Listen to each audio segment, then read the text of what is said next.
and really just how stellar it was. And actually, I've seeing everyone in the chat, but just saw someone make a comment of no sound. And so there's an entire possibility, and we need you guys to let us know in the chat that all of the opening conversation that we just had was not heard. So let us know, and we can get start going. again. We've been talking to ourselves here, having a grand old time, and nobody can hear us. Oh no, what is Well, happening? let's put a quick comment in the chat. And I think everyone. There's a second. Yeah, I don't know what that is from. Please, guys, give us a minute. We're gonna figure that out because I could hear you. I think that must be that It speaker was. there. It was. Somehow it got unmuted. But yes, we are live now. We have sound. We've got a few people now confirming that they did not hear the sound to begin with, but I think Well, we just heard it. it was just ourselves. It was literally just in here- the speakers ourselves. Just So here talking to ourselves. But I think everyone is. If you can let us know in the chat that you can hear. Sound is good now. Thank you, Okay. Joyce Anderson. Should Thank we you. start over again to what we were talking about? we can. That was fun. Yeah, so it's been an incredible week. We'll go through it. And what did we say? Well, part of it was just how incredibly busy it has been, which Busy. is why we're all incredibly sleep deprived, trying to make up with coffee. But that explains in part why there was no sound for the first 6 minutes when we're here talking and That's kicking right. off the podcast, Yeah, but no literally one else babbling. is with us. And we also sort of talk about how that, for all of us here that who sort of, grew up in church, I don't know really even what started that conversation, that George basically is the son of a pastor. Well, so that yes. was, Well, that actually, was, Adorable just said she still has no sound. Oh, no. Adorable says no sound, but Still, I think we've got other people saying they do have sound. Huh. she says Can you exit check- and come back in was the suggestion Yeah, from Black Queen. Exit and come back in. Should we do that? Lavertha August still says no. I think that's not for us. Okay. Still No. figuring this out. We have it reading as coming through on our side. Well, but it doesn't really matter if they cannot listen, if they cannot hear us. We're not I doing will. a I podcast can for actually turn ourselves. that speaker back on just to see. I think the direction and C Kai just added in the chat for Adorable to try refreshing and see if that fixes it. Aha! And let's see. We'll add for ourselves in the chat as well. Just refresh the page, folks. This is what it means to be live. Yep. And Sharon Augustine says that she is hearing. Uh-huh. Here we go. Oh, my God. You know what's so funny? Very often when I hear Duchess of Sussex and as well as Royal Sussex, sometimes it's like, we can hear. And it's not just us. It's not just us. No. So Well, that does make me even feel though a I little bit feel better. horrible because at least they know what they're doing. We don't know what we're doing. So there is a panic that comes with that because we have no idea what we're doing yet when it comes to being live. It's true, and it also goes to something that you've shared a number of times, Lady Sussex, in terms of feeling that pressure because Baron did at the very beginning stick his neck out for the channel and tell Oh my people to come God, check us out. don't So it's pressure, embarrass not him. embarrassing Baron. It's priority number one. It's the truth, guys. It is, sort of like sometime when if he write, into the chat or say something, I get panic. Oh my God, what did I do? What did we do now? I don't know why I feel this way, but I was like panicking. Oh my God, did we do something wrong? Yeah. But no, he's always Okay. I think we got very green lights across supportive. the board so far as I'm looking at the chat. So I think we can continue. Yes. Wonderful. So to get back to what I was saying, because it is important, because this is a church service, Yep. and we were discussing how we should call the chatting that we have, before get started, Yeah. and nobody can remember, it's called worship, Fellowship. fellowship. The fellowship. Exactly. And so I said that George is a son of a pastor who happened to be my pastor as well. And you grew up all your life till now being basically Yeah. a son of a pastor. and still performing services. And for Charles, your mother is a Sunday school teacher till now, still going strong, and she's incredible. So all of us, and me, who grew up Catholic, and I think I'm still Catholic somewhat. My mother, who pretty much all her life, it's been involved very deeply with the Catholic Church, and because she grew up in a convent. And as for many of you probably know, back in the day, if you come from like a big family, and probably not even just a big family, a lot of mothers will send their children to be, for whatever reason, to a convent, not particularly to become a nun. I'm not so sure exactly why was the reason, but that's where she was. And so till now, all her friends, everyone that she knows, are either priests or nun or brothers, what they call brothers. Friars. And, what is it? Friars? Friars, yeah. Yeah, so this is what our lives been, and probably maybe the reason why we have this kind of what we call church in service. So just so you guys have an idea who we are. So we're going to get back now into... Yeah, to our regularly scheduled programming. Exactly, with Church and Nelly report. Yes. All right, so here we are. So for Church Nelly, so as we all know, our wonderful Duke and Duchess has been off to Colombia all last week and did a fantastic job of getting rave reviews, wonderful pictures, just great. I mean, all around, I think they just had an amazing time. They've just had such great coverage, and then at the same time, also I think did a lot of good. And it was just great to see kind of all the activity that they've been up to. But just in terms of what's happened since, we thought it would be a great idea to just go through and actually show, okay, well, what actually did they do when they left? So that's here we are. So what they did basically is we're talking about more or less a lot of the support and charitable donations they actually gave on the way out, just so that they can kind of help support and also kind of stay true to their mission of, again, how can they do good in the world? So as always, and this is basically coming straight from Archwell's report. So they're going to be speaking from their voice. But as always, our foundation's mission is to show up and do good, no matter where we are in the world. The alignment with this, the Archwell Foundation is excited to announce 3 significant contributions to the Colombian region. We will be providing new drum sets to Escuela Tambores de Cabano. I'm completely butchering that name, but I'm just rolling with it. They'll also be supporting a secure environment for local children to explore, learn, and connect in San Bisalo Palenque, and expanding a social emotional gym program at Colegio La Guerra. Each of these initiatives underscores our commitment to making a difference and supporting programs that uplift and empower individuals and communities.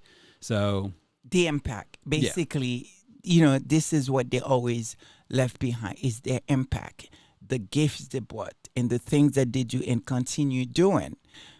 So, I mean, right now, we are also learning that, they pay for their own trips.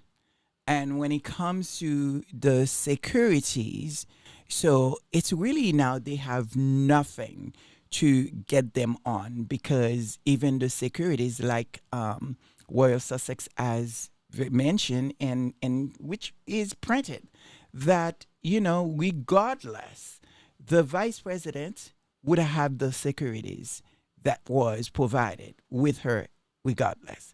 And I think it was ingenious. I think it was really, really genius that they were able to do all these events, so there was no extra expenditure. So that was brilliant. So what else is going on? Is there anything else to report? No, that is the news. Just again, I think they're all just kind of hunkered down, having a chance to kind of get in and relax and kind of de-stress a little bit from the trip. So that's more or less what's happening on the Sussex side from a new news perspective. But we do have the update, our new segment. That's right. So we can roll into that if you like. Absolutely. And say it's our new segment, which we call the Connie Bomber Community Update. Absolutely. Connie Bomber. So what is the update that Connie have for us. What's Connie's update? Okay, because it's the first one and you guys still need to feed us what's actually happening in your world too, so we can help kind of support you guys and uplift what's going on in the general community. We're going to more or less state what's happening here with the Sussexes and more or less what they're supporting, and then make sure everyone's aware of all of the wonderful work that's actually currently going on, and then, again, highlight some of that stuff. So first and foremost, here's actually Harry and Meghan's charitable causes that they currently support. Which I truly believe this is something Connie Bummer herself, who have support all those charities, that she will want us, the squad, and any listeners, to will want to continue support these, even though they're not in the headlines. So I think it's a chance for us, with that community service, that's what it is, to remind us that, let's not forget these charities, that, we need to continue. They continue needed our support. So go ahead. Yeah. And then also, I think just to that end, I think about how, basically the squad is bigger than Harry and Meghan in a sense, in the fact that, like, not only are we supporting everything that they do, but all of the wonderful things that the community writ large is actually doing too. That's right. And I think that's really important to say too, because you guys are fantastic. But anyway, so here's more or less kind of what the rundown of all of the charities that these guys actually support. So the Invictus Games, of course, is the big one. Travelist, Centabelle, Well Child, Scotty's Little Soldiers, African Parks just generally. He does a lot of works through all in Africa. It's like so close to his heart. So, but the African Park Society specifically, Better Up, and as well as the Aspen Institute Commission, actually. So all of those are basically the things that they actually support in terms of charities. But there's actually 3 things that stand out specifically that they themselves are actually managing, working, and doing. Right. So one is called the Welcome Project. It's basically, and this is straight from their site, so I'm just going to read straight and paraphrase that.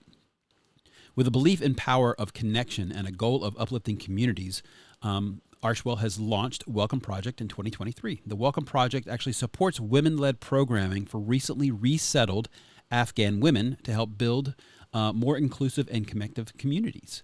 Currently, there are actually 11 Welcome Home projects in the U.S. designed to foster a sense of belonging through activities including sewing, art, hiking, swimming, photography, storytelling, and cooking. So there's just a fantastic thing about how they're helping Afghan women resettle here in the States. And really, if you help the women, you're really helping whole families, because that's really what it's all about. That's right. The next one is what they have a lot of heart for, and what they've been doing, I think, really kind of most, which if I have to say kind of really most of their focus is on, is actually building a better online world. That's the second thing they've been standing up. Can you talk a little bit more about the better, online world, because of all the, the bullying and everything else? Because we got a chance to actually really see, the mothers, some of the mothers and stuff. Is that's the one? That's actually a different one. Oh, it's actually a separate one. Yeah, this is actually what they're kind of doing when they went to Columbia. But this is basically kind of the bullying thing. But the Parents Network is actually a separate thing, which we'll get to in a minute. That's right. But for building a better online world, it's basically, and again, speaking from Archwell's side, we're putting people first and making investments in innovative upstream solutions. As technology continues to rapidly evolve, it's critical to make investments that are made to safeguard vulnerable populations and give voice to families who are navigating the digital age as they raise the next generation. They are helping create safe spaces where parents and young people can come together to share their experiences, collaborate to develop new solutions, and support one another and advocate for change, because this online world is pretty crazy. Because this is what we say, what we've been saying here, and I think this is the argument that they made. How incredible,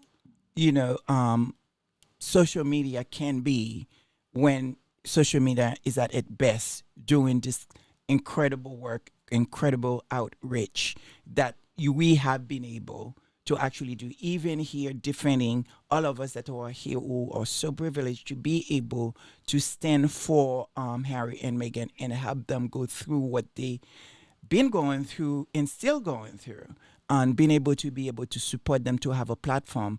This is, to me, it's social media at its best, but we also know the dark side of social media, and this is what we try. And unfortunately, for very often, that dark spot stands out even more because of the price many people and many family, paid for that. That's exactly right.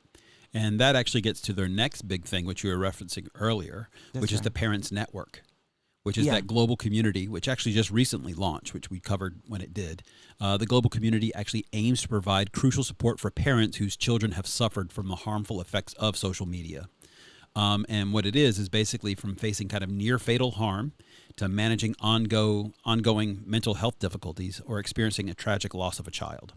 So, and it's basically helping support those parents, and it's a community for those parents to get together in order to kind of help, really share that support from having such crazy things and unfortunate things happen to their families. But that's what Parents Network is about. And then the last one that I'll just get to before you jump in, just so we can kind of get it covered, is something that's obviously what Harry's been fighting his entire life, which is called Restoring Trust in Information. Mm-hmm. So this is about promoting information integrity, ethical journalism as a fundamental right and essential need for well-being of communities and democracies all over the world. We seek the creation of a better, more trustworthy, and diverse information environment across all forms of media, and we support research and organizations creating a more informed, fact-based, Absolutely. and a more connected world. So we're going to be talking about that quite a bit today. Yep, exactly. So Misinformation. Exactly. So That's it's a great lead into what we're talking about. And I know you had something you wanted to mention before. No, so what I'll give I you some wanted time. to say was just about their support to parents that who have kids they lost because of bullying online, that suffer mental health. And to me, I think it's even much more than that, because I think when it comes to mental health does not have, like a zip code that they belong to. So it just those zip code. I mean, mental health, affect and can affect pretty much everyone, regardless what zip code that you come from. Doesn't matter what your color, what your background that you are. It is something that that should be a part of our wealth, that to be able to speak on and talk about, and know that you're not alone. And I think we need to continue to highlight this every week to remind people that how important that it is to check on your loved one, check on your neighbors, make sure that you listen, Harry well said during his trip. I believe he says that in Africa, when he was speaking with the children, it says it's okay to not be okay, but it's not just for the children; it's for all of us. Because I think very often and not, we find that word mental health to be taboo, because it used to be, without people, paint you to be crazy, to be, what they paint Diana to be. So and no, it's a health thing, and it affect everyone like any other illness. And I think it is important that we check on our loved one. If we see something, we see somebody behavior a bit change, sort of, and if we cannot, obviously, none of us are psychiatrists, do some reach out, whatever, make sure that, we give them the help and listen, because for many of us, it's because we feel like we are not being heard. Yeah, and sometimes you just feel that you're all alone. Or too. you feel like you're all so alone. just by being able to reach out and being connected to those persons just lets that sense of space and sharing space is so important just for people's mental well-being, knowing that they're not alone. Absolutely. Because, But I did want to actually just shout out Black Queen Mhm. for sponsoring us. So thank you so much for that. Well, yeah, I was actually going to say, you were just talking about the dark side and the bright side of social media and what that means today, and just what's going on in this chat is a perfect example of what an amazing community is enabled by social media in part, because it is absolutely brilliant. And speaking of the community updates, we may have said this while the sound was off, which is kind of ironic, but to everyone who's listening in, we are trying to make the volume higher. And please let us know if it is working or if we need to keep turning it up. We're trying to make sure that the sound comes through well for everyone to hear. So appreciate always the feedback in the chats and the comments on that regard in terms of community updates. The other community update, speaking of this wonderful community, is something that The Connie Bonner the community. Connie Bomber community update is something that came out of last week's service, which is the launch of a brand new charitable initiative, which we're now in the design works. We're laying the foundations for. That's right. We're going to get this up and running as soon as we can this year, which is going to be the new foundation for Church Nelly's wig. It's a new fundraising campaign. That's right. And we're going to be kicking that off. We find out. So we need to look for the style, the color. We need to know. So I hope you guys put if Church Nelly is still on what type of color, it's short, long. We need this info. We want to make sure that everyone knows what we say, but really see that Instagram. But seriously, one of the things to continue is maybe with the Connie Bomber community thing. I noticed that you guys did not have a podcast. Exactly. This week. So that was my last piece. So the last piece, basically, for Planet First Action that we've been talking about for some time, we actually did take a hiatus this week, given the activity around the DNC and the Democratic National Convention. That was very nice of you guys. Very respectful. Of course, there's just so much happening in and around it. We certainly need to make sure that people focus on it. But we did want to remind everyone what was actually mentioned last week, which is that we've been covering the latest development scopes and meaning behind the $27 billion Greenhouse Gas Reduction Fund. And all that money basically was allocated not last Friday, but the Friday before last. Yeah. So it's up to all of us to ensure that it goes to the intended place. And that means home retrofits in your communities, solar projects in your communities, EV charging stations in your communities. It's really important that the impact of these funds are felt locally and where they are needed most. So please speak to your landlord, your congressperson, city council, whoever it is in the public community sphere, leaders, leaders, about how you can get access to this support. That's right. That's very, very, very important. And I know you guys going to continue highlighting some incredible technology and, starting next week. So I hope everyone tune in. If you have not subscribed to their channel, it's going to be on top of the chat. Make sure you go and just subscribe and come back here. And should we start with the service? Almost. We have to, we do have, to what Charles just mentioned a moment ago, we have to, as always, say our thank yous, because that's right. Of course. Part of the reason for the need for the Church Nelly fundraising campaign for the new wig is because of how generous this community is with their support. And for our channel, specifically the Lady Sussex's channel here, this service, to have all of these members that are subscribers and members that are helping to push this and this important work and these questions, it's just absolutely incredible to see. Oh God, I hope Church Nelly is not mad at us for doing this. Oh my goodness. I did learn something new about Church Nelly. Apparently, she loves mac and cheese.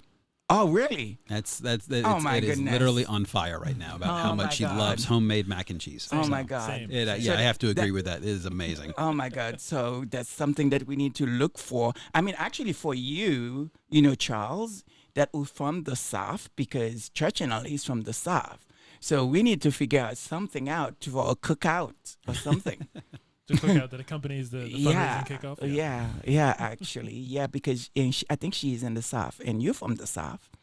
Yes. Yeah. That's right. So thank you specifically to all of the incredible members who have subscribed, become Sussex Squatties. We have Eve Balmer, who actually just joined 5 days ago. Thank you so much for joining. We have Kay Castillo, Black Queen, who, as Charles mentioned, also gave us the wonderful super sticker in the chat already today. Thank you so much. Thank you. Church Nelly, April Showers, Antonio TC416, V Brame, Lydia Washington, Bryce Thompson, R. Carter, Ruth C., Marvel Walker, and Petrico Marcel. Thank you all so much for the support. Honestly, to be honest, that's probably going to help to get a new mic. So thank you so much. And even everyone who just takes the time to listen in and subscribe. Absolutely. And share. It really means the world to us. And with that, there is one comment from last week that just got us in tears just because it was so sweet. And we'll take the time to share it now. It's actually from Christine Roseman. who shared, "Happy and blessed Sunday, my family. We got to forecast. We got to keep praying. The devil and his angels are coming to attack ever Harry and Meghan supporters." Friendly Channels, what they told Barron, they're trying the same thing with him on the Sussex family channels, telling him he must stop saying "my family," "we are not his family," etc., etc. This is not the first time they told Barron what he should say on his podcast. I think it was last year in 2023. The person called in. They even dragged in Tina and Michelle's podcast. I don't know if Barron remembers that, but I remember because I commented on it on another podcast, and sometimes I comment, but I do listen to every Prince Harry and Meghan family-friendly podcast. I've been with them since 2019. I'm 79 blessed years old. God bless all of those friendly family channel supporters. We love our Prince Harry and our Princess Meghan and their children, Archie, Lily, Diana Windsor, and Mama Doria. Much love to all. Trying to steal and divide, try and destroy ever channels. I believe what I'm saying, period. They are sending their cockroaches at them and every Meghan supporter out there. We must not get upset, as that's what they want us to do, is for us to fight. We must keep on keeping on, family. They want us to be destroyed things for Harry and Meghan especially. And let's fight those cockroaches. Barron, please return it back to sender. Send it back to sender. If you're reading my comments, send it back to sender in Jesus' name. Amen. Absolutely. It was so beautiful. It's so well said, because, I know that, how I feel, when I see Barron was, taken back by that comment of telling a comment creator, someone that, who's been at this, who's doing incredible work, how to do his job, how to do, because for many of those content creators, they already know, they have an idea what it is that they try to say, what they want to say, and we need to allow them to say, even if we disagree on some aspect of it. But the point is that, doing what we all do, and specifically Barron, that who is at it, I don't know since he started if he had ever even have a day off. I don't really get it. And it's not just doing what he does every single day. And then there's another, now he does these short videos. And on top of it all, he has time to support every other channel, including ours. Because of him, we have almost 3,000 subscribers, which is unbelievable. So the man is a nonstop. I mean, when I hear him commented, which I think we're going to cover later on going into the show, of other content creators that he either follow or listen to. And my question is, where the heck he has this time? I mean, I think it's fair because so many, people amongst of us society, which they call superhuman, I think he certainly fit in that category, superhuman, because there is absolutely no way that for him to do the amount of work that he does every single day, speak sometime for all the way to 3 hours, and every single things that he talks about, it's not just unimportant, it's so important. And which what I often say, you miss a day, you miss a lot. Because there's so much that he's talking about, and so much, even if it's just to make you laugh on some, there is a meaning behind it. And so for me, to see someone who had the nerve to tell him how to do something he does so well, obviously the numbers speak for itself, 60,000, over 60,000 subscribers. Obviously he's doing something right. And so for me, if you have a problem and you think there is something that, he rather or should be speaking or talk about, there is room for you to have your own channel. And I guarantee you, he's not only he will support you, he will send people to your channel, because that is the person that he is. And so please, chill out on the criticism. That's the first time I used that word. Yeah. But I will say, actually, just to support what you're saying, Lady Sussex, is that's what we actually hear and see on camera and basically on YouTube. It does not say all the work that he does researching and preparing to actually do those shows. That's because why we ourselves, that's why we're so late, is just getting our act together ourselves. That's right. For this little thing. That's and we do right. it once a week. That is not every day. And so he works hard. And also, giving for him to be the face that he is, he has so much eye on him. He also have to really look into not say the right thing because of legal thing. There is, and we believe there is many lawyers, and when I mean lawyers, not there to actually sort of say, hoo-ha, great job. They are here to see when he's going to have that mishap or when he's going to say something that could be problematic for the Sussexes.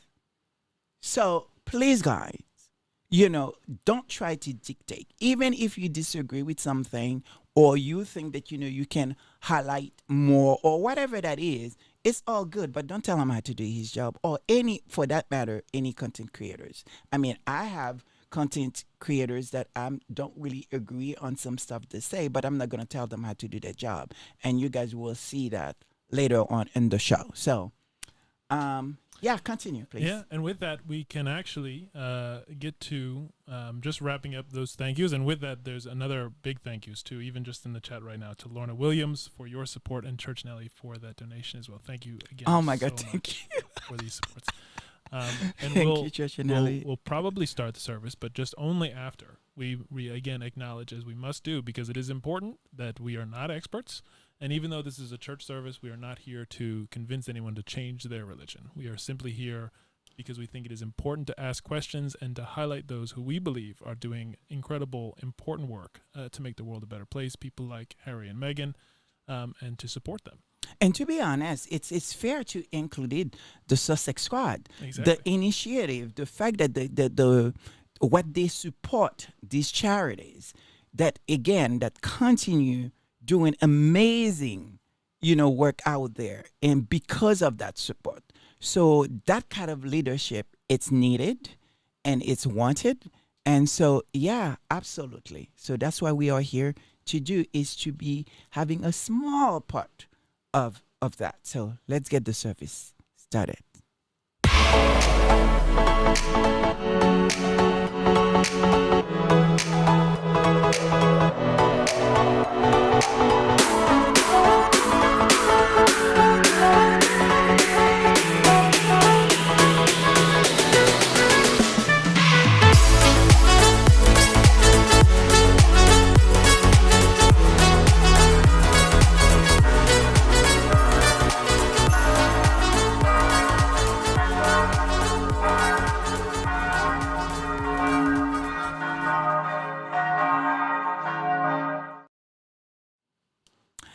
Yeah, exactly. Yeah. But we're going to start today with 2 words. We have 2 words for you, Sussex Squad, and for those of you who are in the chat at the moment, we have 2 words for you guys. And the words for today is Deja Vu. Most people like to say Deja Vu because but it's really the right pronunciation is Deja Vu. And the reason why it's vu meaning that's something that you have already seen before. If you said vous, the way French look at it is as though you say you, like, you're speaking to someone else, but no, it's vu, Deja Vu. Bonus French lesson into yeah, exactly. Service. But I am not here for a French lesson. Just like that's why I don't correct you on your Spanish. So yeah, and for our second word is mold, MOLE. And so how should we look at Deja Vu, Charles? Yes, I will not be pronouncing it nearly as well as Lady Sussex, but Deja Vu. Vu. Yeah, that's what I said. Close the mouth. Yes, Yeah. he's still giving that French lesson. I'm sorry. Yeah, I'm yep, sorry, exactly. I'm sorry. So it's French, obviously, and an adjective. And literally, as Lady Sussex just said, is basically the derivative is already been seen. That's kind of what it means from French. In 1903 is actually when it was first used. And really what it is the first definition, there's actually 3, is the illusion of remembering scenes and events when experienced for the first time, is the first one. The second is a feeling of more or less something similar, that one has seen or heard something before. And then 2, which I think is actually quite nice. I didn't actually realize this. Is something overly or unpleasantly familiar. Uh-huh. So that's basically what deja vu is. Uh-huh. And for you, George, You what might- did you come up with? Well, you might argue this is actually 2 words to your point. So I don't think you cannot not Deja? exactly. Uh-huh. These are 2 words. With vu? Uh-huh. Yes. But there's actually a lot of interesting things about deja vu. Vu? Deja Okay, vu- never deja- mind. Never. I'm yep, sorry. Exactly. I'm not going to correct anybody. Is, That's wrong. The first one is a literary review. And the reviewed work is Deja Vu, Aberrations of Cultural Memory by Peter Knapp. The reviewer was Mirko M. Hall. It was published in Cultural Critique in autumn of 2005 by the University of Minnesota Press. And to just kind of read at the front of this how they introduce it, because it does set up nicely the conversation I know we're going to get into, is Mirko writes, in his theoretically provocative book Deja Vu, Aberrations of Cultural Memory, Peter Krapp, actually, not Knapp, Krapp traces the cultural logic of deja vu from its origins in 19th century psychoanalytic literature to its eternal return in the culture industries of the late 20th century. Originally understood as an uncanny experience of reduplicating or foreboding unfamiliarity, Krapp historicizes and theorizes deja vu's semantic and experiential shift to a sense of the overly familiar and the tediously repetitive. This profound change coincides with the invention of the first media technologies of photography, telegraphy, and phonography. These technologies harnessed and replicated the feeling of deja vu, consequently mapping through incessant repetition and control an erratic spell of the already, reassuringly, known onto cultural memory. This spell is continuously amplified by ever-increasing technologization, that's quite a word, and above all, the culture industries of mass distraction. From the latest blockbusters of Hollywood to the most recent terror warnings of the White House, under these conditions, a truly dialectical memory of culture becomes displaced like a Freudian screen memory, as libidinal attachments are catheted to rampant consumerism. So it goes on to much more technical applications of what does that mean in terms of specifically, but I thought the thing that jumped out to me as most interesting from that is how the meaning of it changed with the development of new technologies and how it as a sort of thing in our minds culturally and its role in our culture is something that is amplified even more by continued development of technology, which I know is something that we've talked about quite a bit with you, Lady Sussex. Absolutely. And for me, are you finished with everything from that? Because it was, I mean, you guys gonna, God, I don't even know how to even form my word at the moment.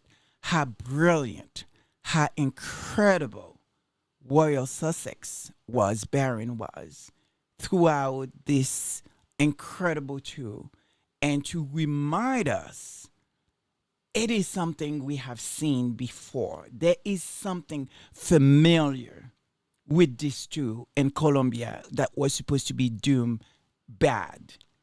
And that was the trip in Fiji.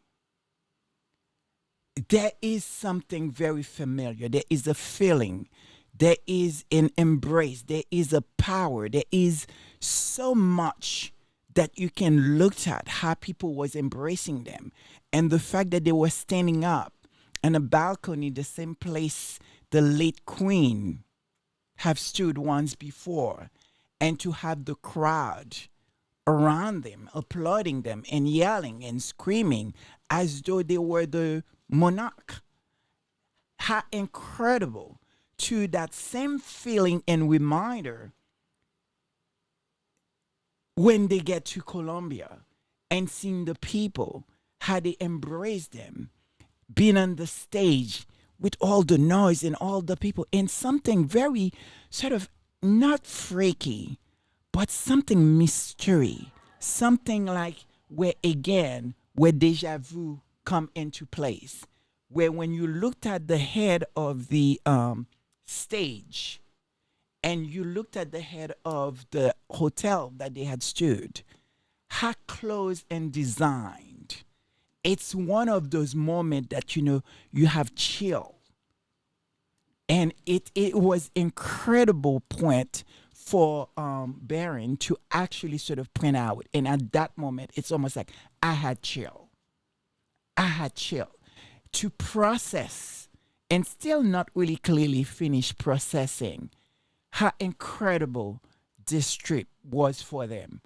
and for the cause, for Colombia itself, regardless what issues and problem they may have, like any other places, has successful, and especially when you have a vice president that is black, that who wanted it to highlight, you know, who they are as people, and the I guess what you will call the Afrocentric that it lives there, their story, and why is it important not just for Colombia but for the world, and to have it been on the world stage just as it had been, it was incredible. It was amazing. It was a masterpiece, and it confusing everybody, including the royal roader, that who doesn't know what to make of that trip, because that was not the expectation, and we all know what that expectation was and what they wanted it to be, and it wasn't. And that will lead us. I don't know if you guys have any comment, but that's going to lead us on something again. Friday, if you listen to Baron, if you have not listened to that show, I highly recommend it, that all of us should go back. Even if you leave this channel right now and you go and you watch the show and then come back later on or and repeat to watch us, you'll see how important, not just for us as a Sussex Squad, but for anybody who choose to listen to any one of us, not because they're scratty, but just because they can see the wrong that is happening. And sometimes we forgot there's so much happening all the time. We constantly been on the defensive side, try to defend, and we forgot things that was saying, things that have happened before. And one of the great, amazing things that, the Sussex Squad have been able to do, it's connect their receipts. They do not have short memory. They will quickly remind you of someone, even right here in the chat. If you get it wrong, we'll say, Lady Sussex, I think you got this wrong. That's not the way it went. And I'm very appreciative for that, because I want to stand corrected, and I want to make sure that, I don't, I'm not promoting any misinformation, no matter how, whether it's not attempting or anything like that. So it is important. So I'm very grateful for that. But really, it freaks them out. I don't think they're still talking about it, as Baron saying, throughout the whole week. Normally they don't. They just talk about it maybe 2 days or a day or whatever the case is, find whatever that was bad about it. It was so good. Many of them acknowledge how good it was, and still try to find something bad, and they are scrambling because they have to get something fast. So it extend the day on how much they talk about.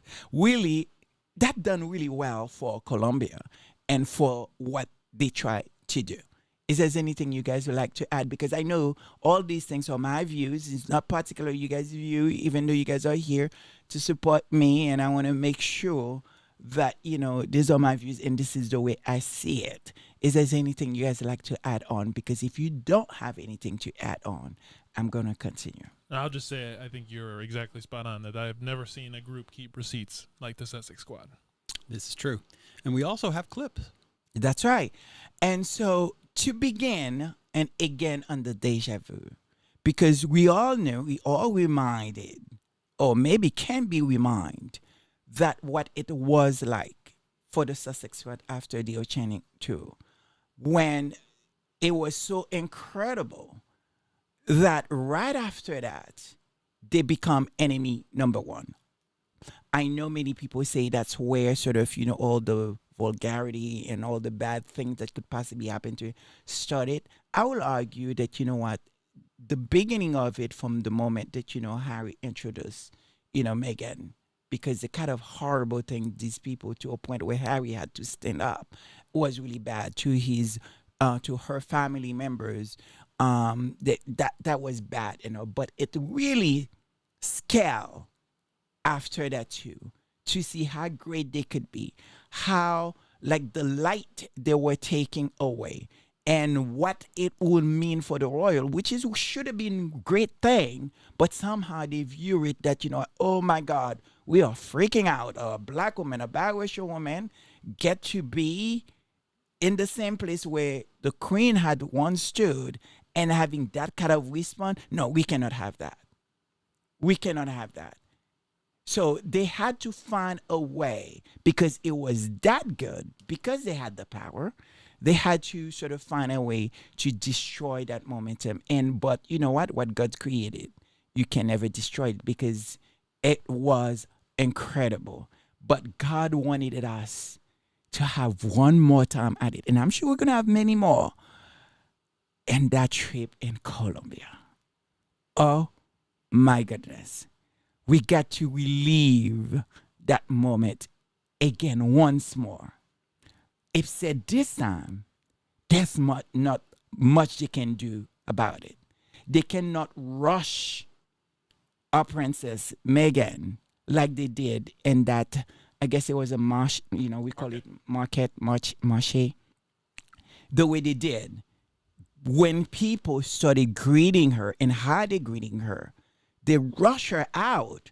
And until today, no one ever say exactly what happened. Was her life was in danger? What happened? What was going on? Why was it she rushed out? Or was it because that, you know what, the incredible welcome that she had, everyone wanted to see her. Everyone wanted to talk to her. They could not deal with that. And so they was in control of that. But this time, there wasn't. And so we got to live that experience, see them having a good time, see them amongst of those people, see them highlighting all those great, incredible stuff. Apparently, some people have missed it. And I think Royal Sussex did a great job to bring us this clip of these so-called journalists discussing this trip. And I think it's for us as a recap. And again, if you want to see the show, please go to Baron Friday evening show and watch the whole show because it was incredible. And so let's listen. Well, to your point, we're going to play some of these clips so that you can add additional context. So there's going to be a couple of them. That's right. And so That's right. people just understand what's coming in. What's coming in. So the first clip that you guys going to listen is these two interviews. These two, three, I guess it was three of them, discussing what they had failed to do as journalists or failed to understand about the trip. Okay, let's roll. Ladies and gentlemen, Becky the Blob. The diaries are I think it's almost clinging onto it like a comfort blanket. But I think what they forget is when members of the royal family are sent to these countries, it's on the request of the government with a really clear purpose. Their diaries are very strictly controlled to actually achieve that purpose, which is normally to benefit Britain PLC, politically, economically, culturally, as military we saw when ties. Sophie, the Duchess of Edinburgh, visited Colombia not so long ago. Exactly. There was a very clear objective. And I think this was the problem with this trip is what was the objective, apart from just getting lots of nice pictures of Harry and Meghan smiling with people looking admiringly at them? I mean, I genuinely don't see what the objective of it was. And we were talking about the sort of royal trips and the amount of media that would go usually on some of these visits.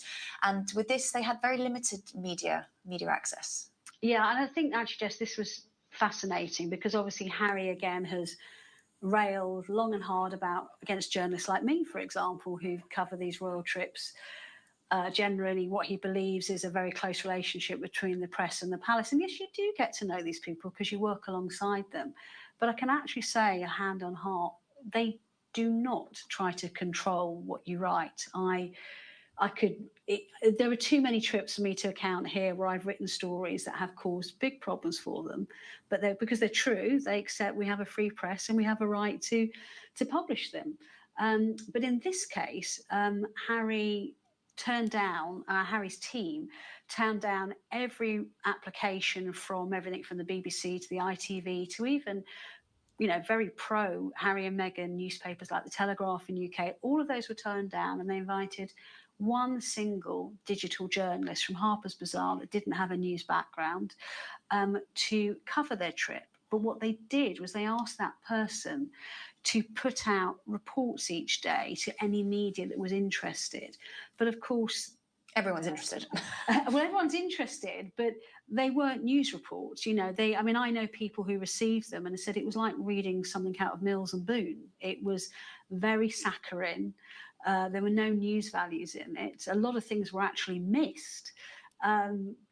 For some, because they were deemed not worthy by whom, whether it was the journalist or the Sussexes, we don't know. But it wasn't a proper news gathering. Well. Have we seen this before? And it is incredible. But according to them, they are no longer working royals, right? So if they're not working royals, so what was her print there? How does that, so what does that matter? And not knowing the purpose is that what she say? Yeah. I mean, she must have been living under a rock to not know what the purpose of that trip was. Something that everyone knew, of course, if you there's a press release. I think it was like a month before the trip. Say what the purpose was going to be. And even let's just say, okay, you didn't have time, you didn't see, the press release. You didn't even need to tell them, for them to tell you what the purpose was, because every pictures tell the stories, why they were there and what they were doing. Every single pictures. And the truth of the matter is, I'm not sure what she was trying to do, where she was at, where was she? And especially as a journalist, you are calling a fellow journalist not being a journalist. I don't understand why, because that they did not sort of, a paper or whatever it is. I'm confused. You're going to call another even if they were new to it. Well, the thing is that what makes that really so ironic is the fact that she called them like unprofessional and that they weren't necessarily doing the journalistic work they should have done. And yet she didn't even bother to go ahead and actually do her own research. So figure out what the point of the trip was, which was literally a press release for her. Exactly. But guess what? But I'm going to tell them why they missed it. Why that they miss the whole thing. And it's for a reason like this. Let's play the clip. Cocaine-fueled gang warfare, murder and kidnap hotspots. Dangerous. Drugs. Dangerous. Danger. Say not say. Cocaine-fueled gang warfare, murder and kidnap hotspots. Dangerous. Drugs. Dangerous. Danger. Say not say. Exactly. This is my point here.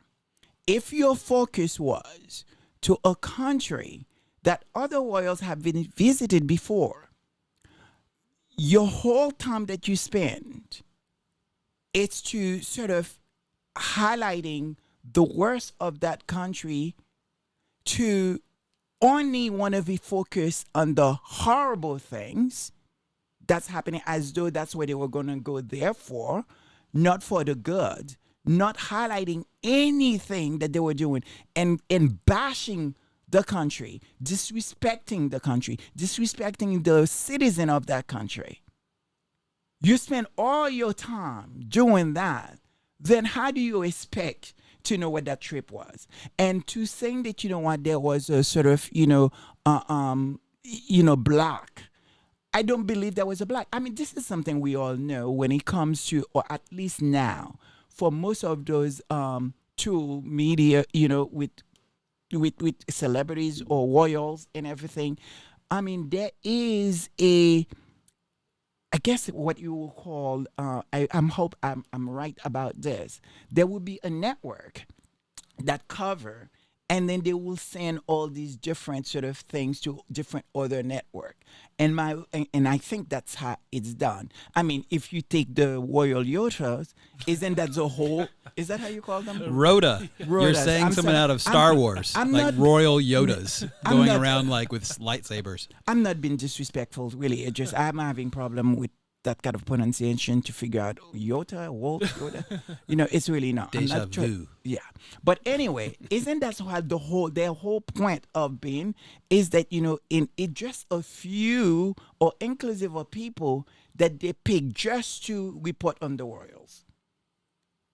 So that left everyone else out. So which means if here in America we need to get some news, we don't have that access. We have to talk to them. Yeah. And I think, honestly, just to go back to what you just said, I think calling them Yodas might be giving them a little bit too much credit for all the Star Wars fans out there. Yeah, exactly. So I'm not understanding why now it's all of a sudden is a problem if, we have the country itself decided to say, you know what? Maybe I don't know that was the reason behind it. But if you spend a month calling my country all sorts of name, highlight the worst of my country and saying so many horrible things as though this is everyone in this country, it's bad everywhere, and throwing rocks when your house is full with garbage. Do you understand what I mean? If you are out there and you are saying all this, then why would I want you to come in my country and report on something positive? Because I know you're not going to come from for that. You probably more likely will go to places and sort of, choose people that will probably have something bad to say, or maybe the bad part of that country to highlight, because, we all knew and we all have had the experience already. This is what you guys are good for. This is the deja vu that I'm talking about. I mean, perfect example, not very recently, we have the awards with Harry, right? Where they went literally to sit down and talk with the mother instead of looking at why this man was receiving the award, the incredible work that he was doing, how important that work needs to be on the world stage to continue supporting these men and women that serve them and serve, pretty much everybody in the world with their services. They're choosing to go and sit down and try to bring something negative. And we spend how long try to sort of, talk about it because it was taking center stage, that he didn't deserve the awards. And so now they are over there to do incredible work, and you guys wanted it to have access so you can be able to sell these sort of, horrible stories, highlight the worst part of that country. For what? Because I know you guys was not there talking about, being a journalist, what a journalist job is supposed to do, talking about story. The story you guys perhaps probably wanted was the story to highlight the worst of that country, because this is how you guys are leading to the trick to the tool, in my opinion. So correct me if I'm wrong here. Correct me if I'm wrong here. And we also know during the tour in Africa, one of the discussion that was talking, and please Sabotage on the line, please correct me if I'm wrong about this. One of the things that, many of, sort of local journalists in these countries, the royals, or specifically Harry and Meghan visited, is that sometimes the big media, sort of Yoda's folks, they will take these news and not giving credit to these local journalists. And so you can think like this, like someplace like, oh God, why am I having problem finding my words? Colombia, a big country like that, will want to highlight, will want that support their news people to be the one that will feed what's happening and what's going on, because it's good for them. Exactly. Not just only financially, but it's good for them in the world stage, because for many of us, and specifically me, there was a lot of news coming out that I didn't really I was not familiar with. And now I do. And the idea that, BBC, I saw a report from BBC, whether they were there or not, or they was not invited, they still did report and did some report like many of other countries. And they make money. How do I know that? Because we all click on them. So if we click on these news, so they make money. So everybody was making money. So what was the problem? And again, if your focus is on cocaine-fueled gang warfare, murder and kidnap hotspots. Dangerous. Drugs. Dangerous. Danger. Say not say. Cocaine-fueled gang warfare, murder and kidnap hotspots. Dangerous. Drugs. Dangerous. Danger. Say not say. So, of course, you miss it. But, of course, I can't articulate well. As you guys could see, I can barely find my words to articulate what I'm trying to say. But I can tell you who did a brilliant job, who can really articulate what I'm trying to say here. It's Baron from Royal Sussex. And so let's play his response. It wasn't a proper news gathering. If that ain't the black calling the pot kettle, it wasn't a proper news gathering. How would she know what a proper news gathering is? How would she know? Seeing that they almost never have any. The news is so biased on behalf of that diabolical, trashy family. How is it? What are the chances that every day, right, 7 days a week, 12 months out of the year, 365 days of the year, that every report is Megan bad, Kate good, Harry bad, Willie good, Harry and Megan bad, Charles and Camilla good? How is it every report you can have 50 articles from the Express in one day, and there has to be some element of negativity about Harry and Meghan? And of course, when it comes to Will and Kate, the old punching bags, now all of a sudden, they are doing everything right. They're doing such a great job, you can't even find them.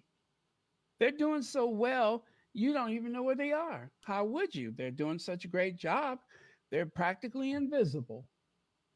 Wish we could say the same for Harry and Meghan. But no, everything they do, there's just got to be something wrong with it.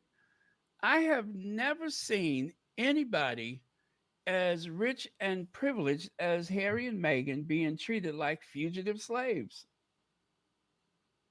They have escaped, right? They have escaped. They got away from the big house and the tobacco fields and such, and yet they didn't sent the catchers out to get them. What is the point of it? They had an opportunity to be fair with them,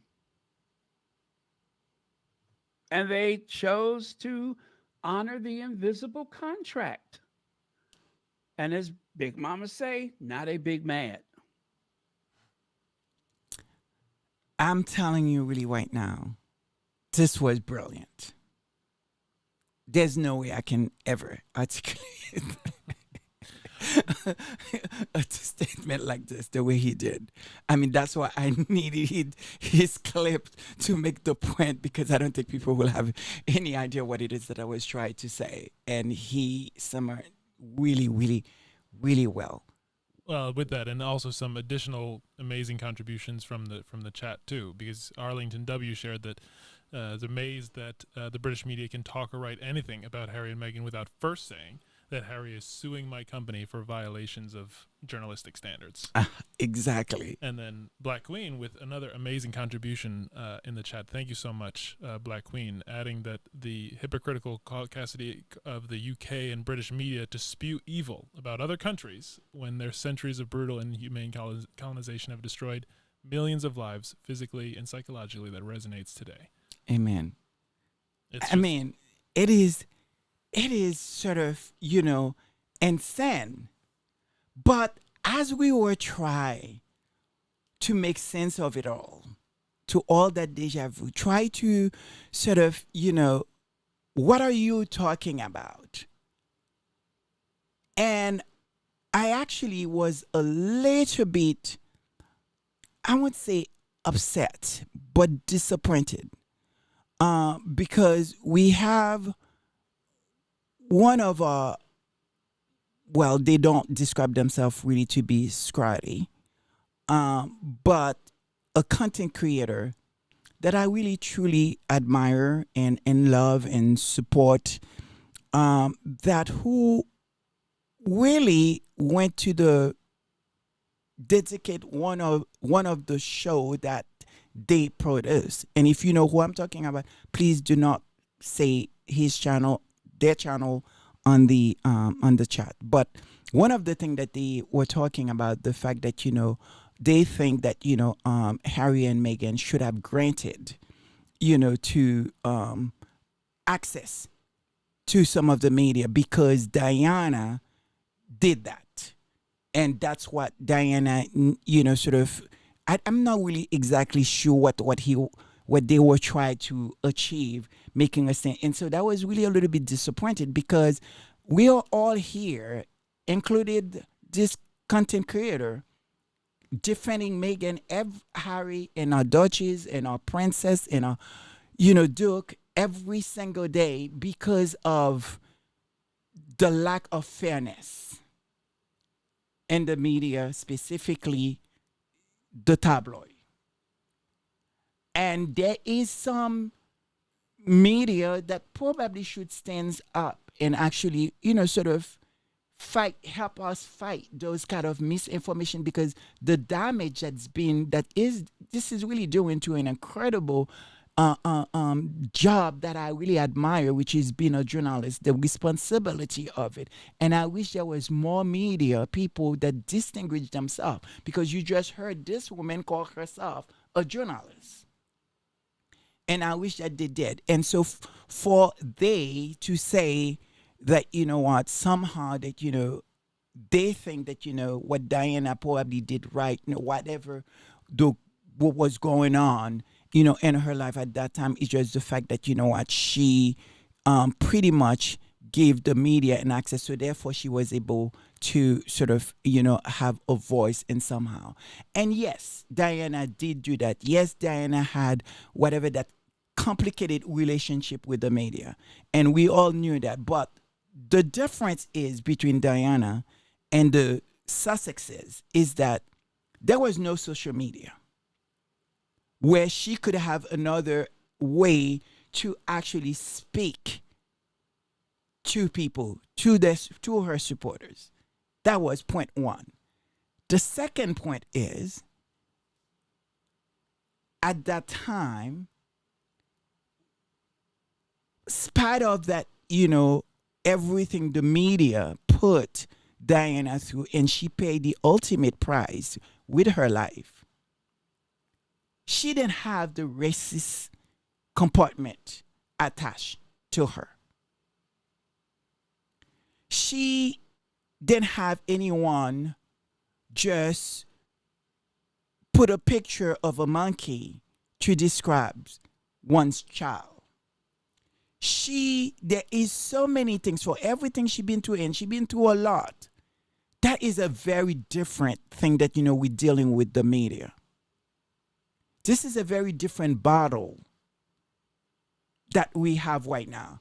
This is a woman that, even though there is some stuff that, you can look at Diana's life, with the media and a lot of the stuff, and you could, compare the two. You could say, well, there is resemblance there. But there was something very different, because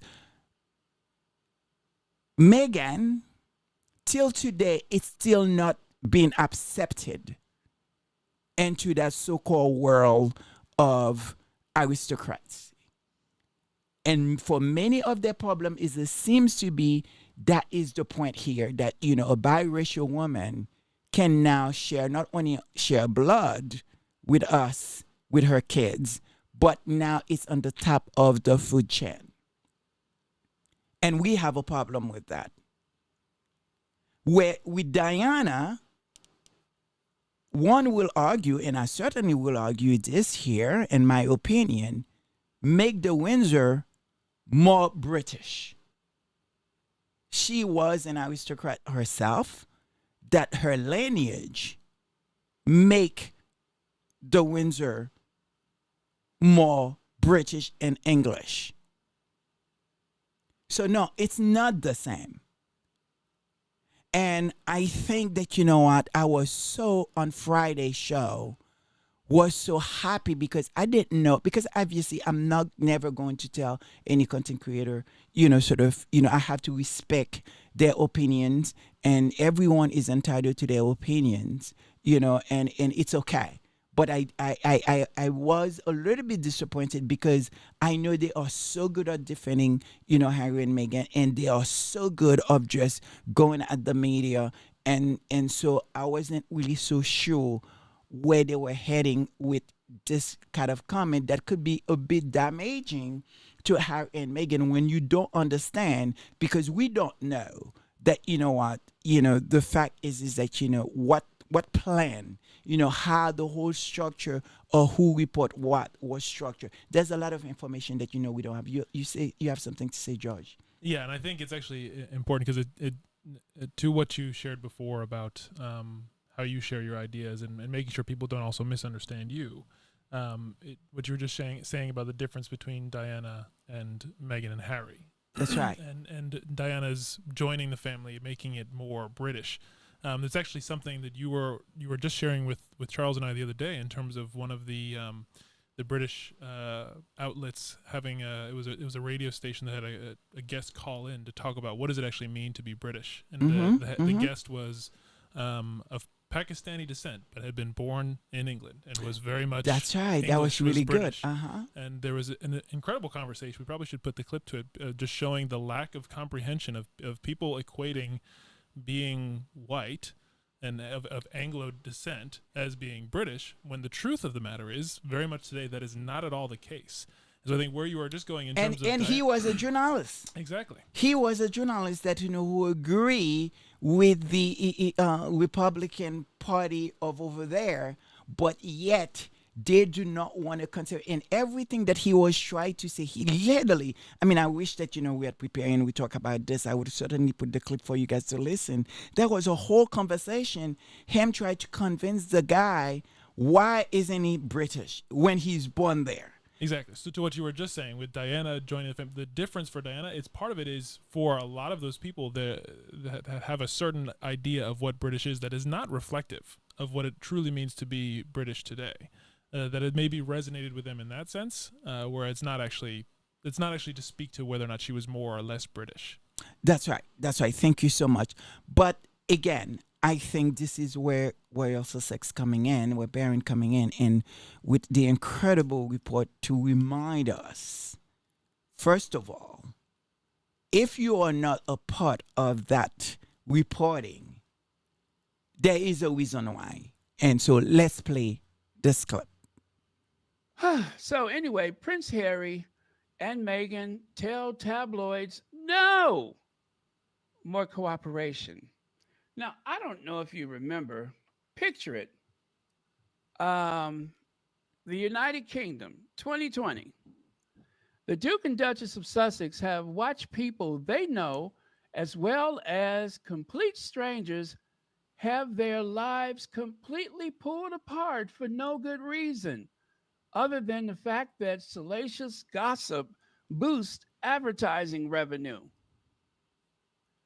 With that said, please note that the Duke and Duchess of Sussex will not be engaging with your outlets. There will be no cooperation and zero engagement. This is also a policy being instated for their communication team in order to protect that team from the side of the industry that readers never see. The policy is not about avoiding criticism. It's not about shutting down public conversation or censoring accurate reporting. Media have every right to report on and indeed have and our opinion on the Duke and Duchess of Sussex, good or bad. But it can't be based on a lie. They also want to be very clear this is not in any way a blanket policy for all media. The Duke and Duchess of Sussex are looking forward to working with journalists and media with grassroots I'm sorry, journalists and media organizations all over the world engaging with grassroots media, regional and local media, and young up and coming journalists to spotlight issues and causes that so desperately need acknowledgement. And they look forward to doing whatever they can to help further opportunities for more diverse and unrepresented voices who are needed now more than ever. Hello. So that was from 2020. And as you can see, as Pharaoh said, so let it be written, so let it be done. Do I need to say anything? I don't think so. Unless you guys have something to say. Because I think I've been speaking here for a very long time, and I don't want to hear complaint that, you know, why? Because people really love you guys. They love when you guys commented. And it was like, you know, Lady Sussex, you can barely form 2 words or 2 sentences. Can you put the people that, you know, can speak English on? So you guys need to help me here. Well, I think the two things come to my mind from listening to Baron again, and to your point, he just does such incredible work and articulates these ideas so brilliantly. What you commented on this actually earlier in the service, Lady Sussex, is just that idea of what Harry and Meghan have done by creating that platform for the local journalists to be more amplified, to take the stage even more, is just another really great example of how they take a bad situation, something that's negative that's happening, and are able to then flip it around and use it for good. Because on the one hand, they needed to shut out these tabloids that weren't coming from an authentic journalistic perspective to cover them fairly and honestly, but were instead trying to undermine them and spur hate and do a lot of different things with bad intentions.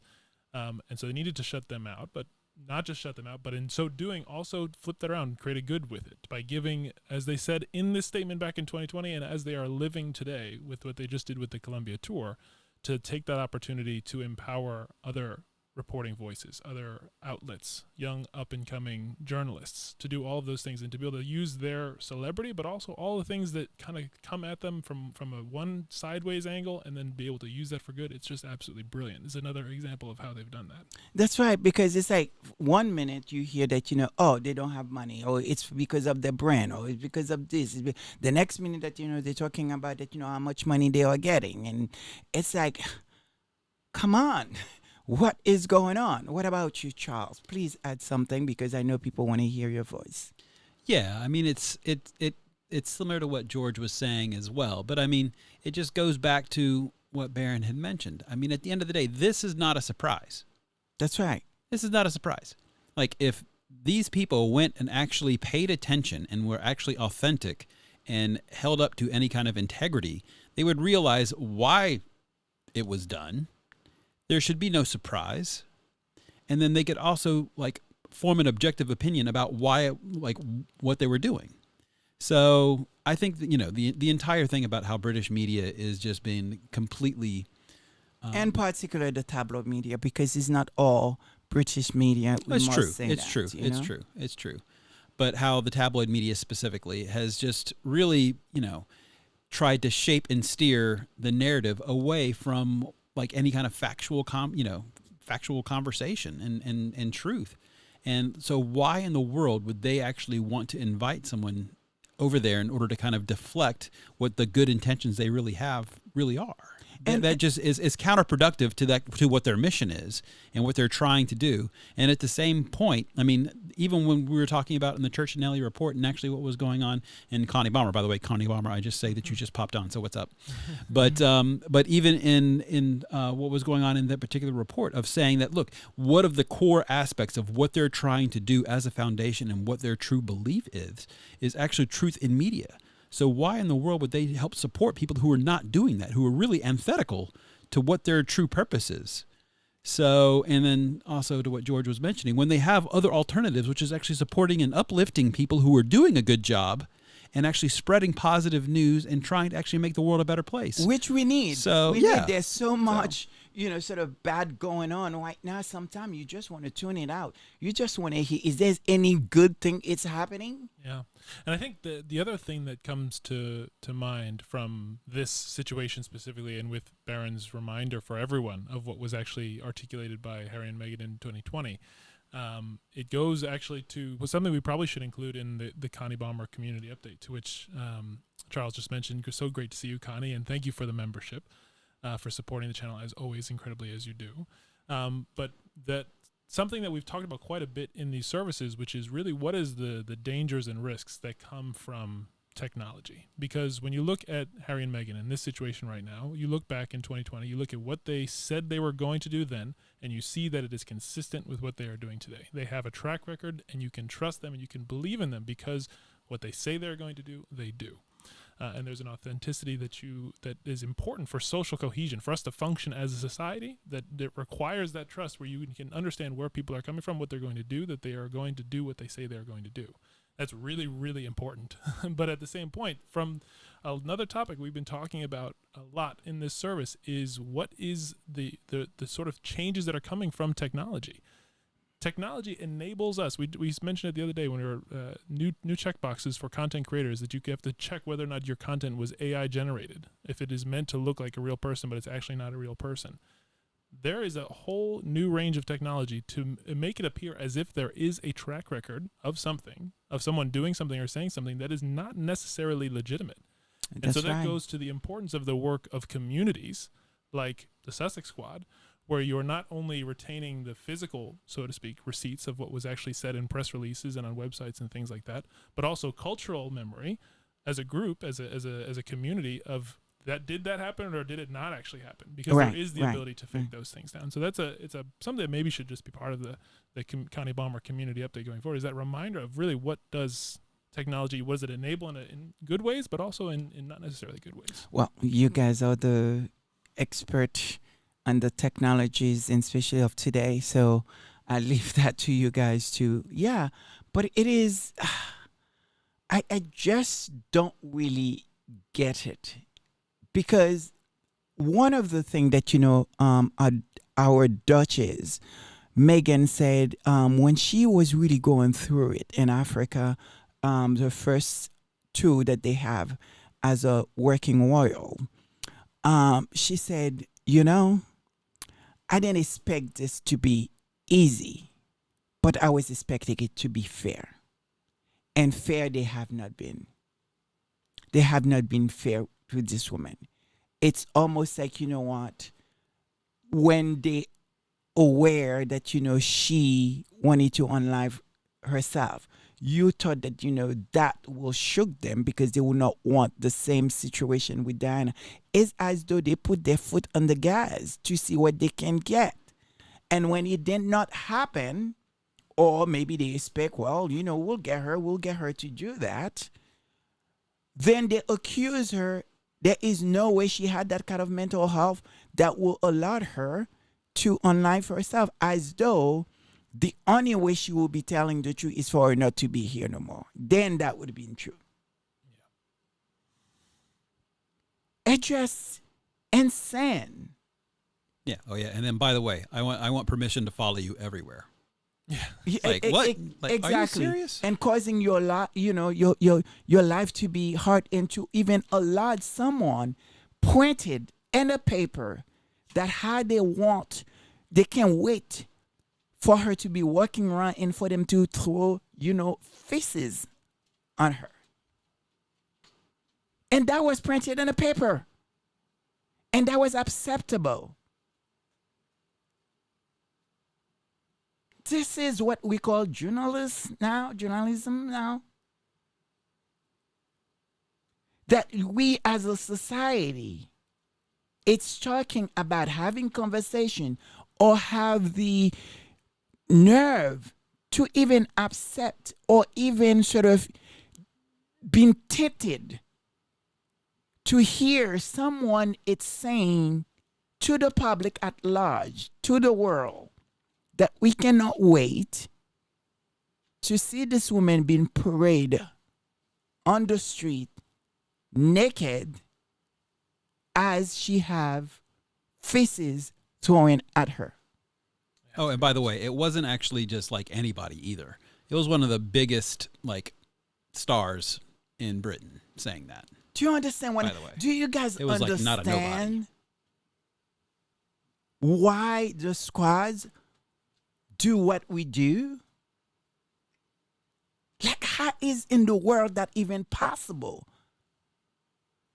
And the fact is that, you know, at the beginning of that tour of Colombia, to just be speaking and saying these words.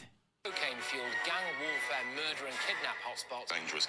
Drugs. Dangerous. Danger. Say not say. Cocaine-fueled gang warfare, murder and kidnap hotspots. Dangerous. Drugs. Dangerous. Danger. Say not say. How is that possible? And then you guys want to complain about not report. What is it that you wanted to report? We know it was not anything good because we didn't hear it.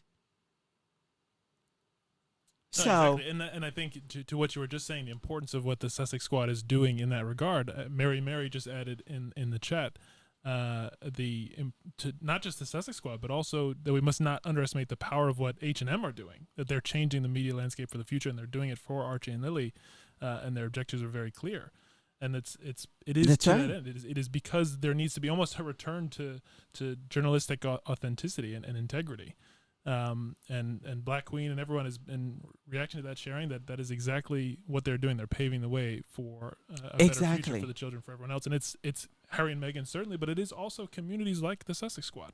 absolutely. So, I think it's time for us to move on to our next word, mold. Another really, oh my Lord.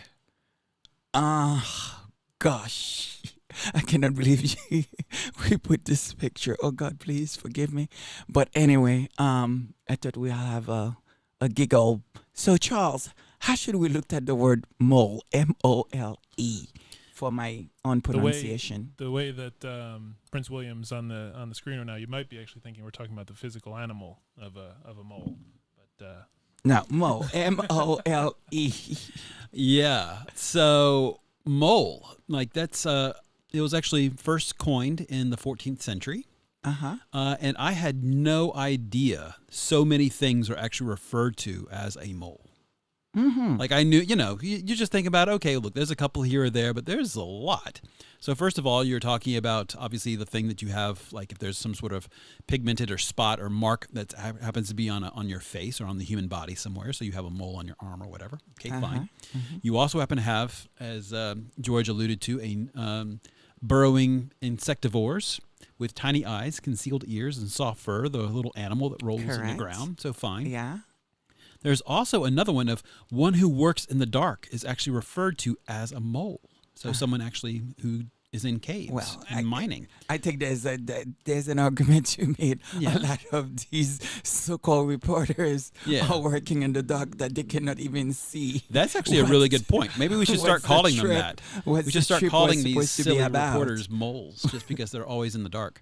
Yeah. But also that refers to a machine that does tunneling. And then what I think we're actually talking about more is actually a spy or a double agent. And then I'll read this proper definition. A spy, such as a double agent, who establishes a cover long before the beginning of espionage broadly, and one within an organization who passes information. Right. So, yeah. So that's what we're talking about. And then there's one last one that there's two that I just think was pretty funny. So one is actually a basis of measurement, which I forgot my high school chemistry.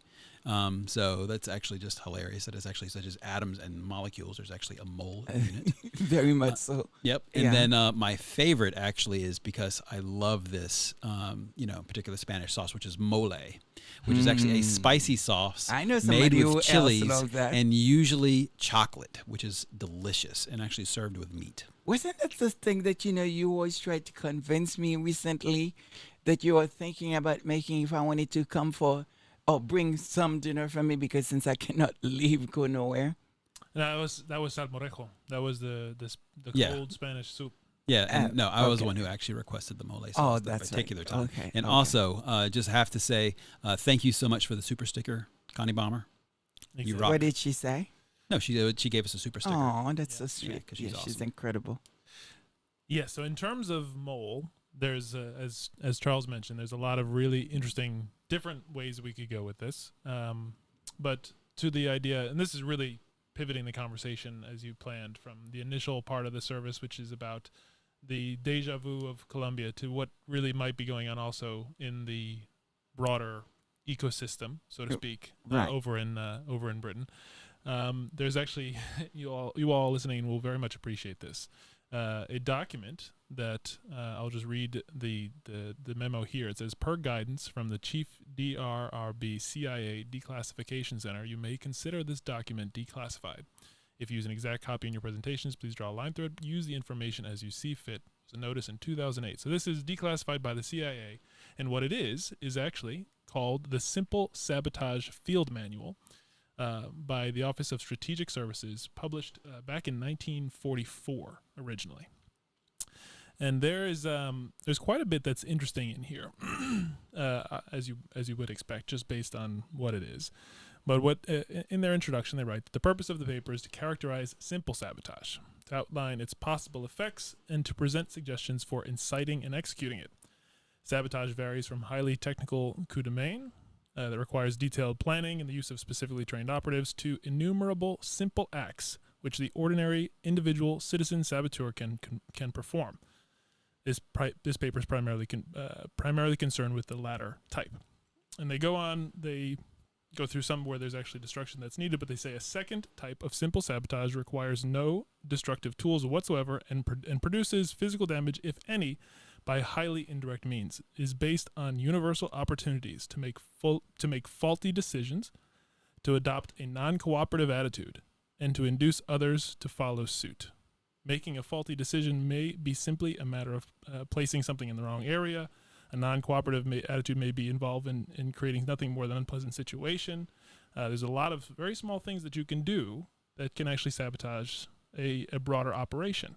And it doesn't require a whole lot of expertise or anything to actually go ahead and do that. Absolutely, because when you think about the job of the media, what they're supposed to do, and how much people in general, depending on what they say, what they report, and to pretty much going after Harry and Meghan, in so many ways you looked at this, it's try to really sabotage any good thing that they keep, even though what they are doing is good for the majority, for society. And in that form, being able to hide behind the word journalist, behind the news reporting, as that woman claimed to call, but yet using that, respecting kind of type of work to do something so horrible by trying to, destroy two incredible leaders, because that's what they are. Let's call them what they are, leaders that is try to help society. How could we not see them as a mold? I mean, am I wrong to see it that way? No, I think you're exactly right. I mean, Because they're they're subverting. hidden behind. Yeah, they're subverting, right? Yeah. So they're in secret trying to subvert what's actually happening on the surface, and I think that's absolutely the case of what's going on right now. Because when you think about the misinformation, when this woman sit down and telling people, oh yes, there was incredible nice pictures, but we didn't have any news. Now we know this is wrong. We know that is wrong. Everyone knew what they were there for.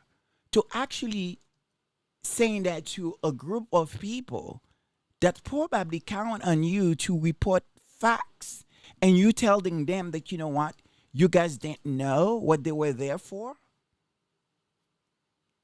Exactly. Make that make sense. Well, and that's the thing is you could allow for the possibility that so-called journalist truly did not know the purpose of that trip. But equally likely, if not more likely, is the fact that she did know what the purpose was and chose instead to report during that interview that she had no idea what it was. And so it goes back to literally from the CIA field manual on sabotage and disrupting operations to simply make a faulty decision, to simply say, to omit that bit of truth, that you knew what the truth was, but what the purpose was, but that you're not including it when you cover it. That is deliberately part of the field manual for sabotage.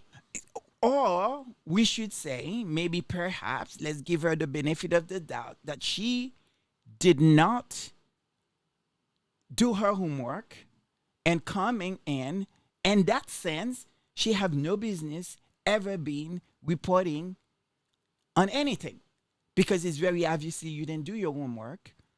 And right now, if you truly really didn't know, then this is misinformation that you are giving to your audience that deserve to have the truth. And the truth is what they were there to do. It's an incredible work that can inspire and will inspire many people, because they didn't have to do this. They didn't only pay for their own trip, from what I understand. I hope I'm right. Please subscribe on the line. If I'm wrong, tell me. But they bought gifts. They bought amazing things. They didn't just come in just with a picture of themselves and said, here. They bought things that needed. They bring coverage to these organizations. Do you understand what I'm saying? So if you are reporting misinformation that can be doing good and that is doing good for people, you have no business to hold that title called journalist, which she seems to calling herself. Yeah, I'll just actually echo what V. Brom said, which is, well, actually, was it V? No, yeah, it was Vera, actually. I apologize. Vera Sau, which is Rebecca English wanted to gaslight the public, which I think she was correct. Right. I mean, they're just looking to gaslight people. It is awful. But we are going to even getting deeper on something that seems to be making round in conversation that sound really ridiculous. It's the whole idea that, Harry's brother don't want him, will not inviting him to his coronation. And I have something to say. But again, you have something to say? Just because I think everyone in the Sussex squad will appreciate it, and this is actually a fascinating document, this simple sabotage field manual from the CIA, from the Office of Strategic Services. But there's a whole slew of recommendations, and if you go through it with a mind of what's actually being done right now by the tabloids in particular, you can see a lot of connective threads. But part of the last section here is general devices for lowering morale and creating confusion. They say give lengthy and incomprehensible explanations when questioned, report imaginary danger, act stupid, and be as irritable and quarrelsome as possible without getting yourself into trouble. Just as a selection of some of those things. Like, does that ring true? Wow. Oh my goodness. I just feel like I want you to read that again. Exactly. Just according to some of for not getting into the politics of that operation, that office, anything that was done historically. But just understanding that this is a field manual that they actually put out for their operatives for sabotage to be able to then go and lower morale and create confusion, they say give lengthy and incomprehensible explanations when questioned, to report imaginary danger, to act stupid, and to be as irritable and quarrelsome as possible without getting yourself into trouble. Exactly, my friend. Cocaine-fueled gang warfare, murder and kidnap hotspots. Dangerous. Drugs. Dangerous. Danger. Say not say. Cocaine-fueled gang warfare, murder and kidnap hotspots. Dangerous. Drugs. Dangerous. Danger. Say not say. I think we make the point. And so, but we are going to what have been, again, going around. The idea that, that Harry's brother, the Prince of Wales, is upset, one, because somehow Harry and Meghan called, rather say Catherine said Kate, two, that he does not want to invite. I mean, that's his alleged. I don't know, this is what reported, but I was still going to say alleged because I was not in the room when he made this statement. But those are, and now, here, this is, for me, it's alleged, but it's reported. And we know whenever these things reported, it usually come from straight to the palace. But anyway, Royal Sussex, again, did an incredible job listening, and I didn't realize, again, I don't know how much, when does this man get a chance to do his work, the kind of work that he produced every single day, not only to support, but really fully listening to another content creator. And that content creator is a Professor Tim Wilson, which I also listen to. And just like Royal Sussex, some days I just have to tune him out, not because it just, I don't agree, but I do respect his point of view and understand that he's coming from a very different era and a different set of beliefs. And, and he is at least a peer. I don't know that to be, I don't know if he said that he is, but a monarchist. And so, but at least at time, he seems to be fair. And that is the only thing that, we can ask for.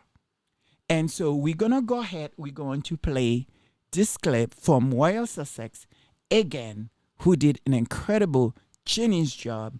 And I suggest all of you guys, if you had not listened to Friday shows, that you go back and you listen to that show because it was incredible.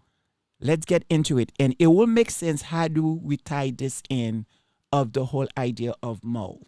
It may not make sense in the beginning, but it will make sense to you guys later. Go ahead. Professor Tim Wilson. Now, there are days when I don't agree with him. And then there are some days when he's surprisingly on point. I think he speaks from his heart and he calls it as he sees it. He is truly a monarchist, a royalist. He believes in monarchy, but I think he also has a very big soft spot for Prince Harry and on occasion for Meghan, the Duchess of Sussex. So let me see, where are we going to start here? We'll listen, and discuss a little bit more. Just before going to bed, I'd like to pick up a few comments which have been left, one of which says that Farage will be Prime Minister. Okay, we don't want to talk about Farage. I don't consider the behavior of Prince William, the Prince of Wales, to be particularly gracious with respect to his brother. Oh, you know what? I went too far. I'm sorry. Let me go back a little bit. You need to hear the whole thing. He ought to remain silent. Yet you have no issues with his brother Harry complaining on the world stage. Okay, so this was just before he went to bed tonight, and he wanted to clear up some comments that were made in his comment section, right? And so that is where this is coming from, is that someone left a comment and he wanted to straighten some things out. Isn't it really? I mean, he'll be with his peers, no doubt. And user IG7 LV and so on, says, you're happy to say that if William cannot make up with his brother, then he ought to remain silent. Yet you have no issues with his brother Harry complaining on the world stage at every turn about his family members. Really? Surely the same standard should apply to all parties. No, not really. William is training to be king, and the king is regarded as gracious. I don't consider the behavior of Prince William, the Prince of Wales, to be particularly gracious with respect to his brother, Prince Harry. Do you? That isn't the act of a gracious man to be planning his father's, presumably his father's funeral, as well as his own coronation, and to be exiling his own brother from that coronation. I don't think any family spat in the royal family has been so pronounced since the days when a former king locked his wife out of Westminster Abbey lest she spoil the fun. I think she was left hammering on the door. And this is well below the standards of graciousness that I would expect from any member of the royal family, and certainly from a future king. But that is the point. There is a different role for William, and therefore a different standard to which he should aspire. And in criticizing William, I'm not entirely exonerating his brother Harry, but I think William is behaving foolishly and should behave better. As for the Okay, so William is behaving foolishly. I cannot speak for Professor Tim Wilson, but I do believe that Professor Wilson knows that there has been quite a bit of, shall we say, manipulation of the press, leaking and briefing from Kensington Palace. There has been quite a bit of questionable behavior out of Kensington Palace.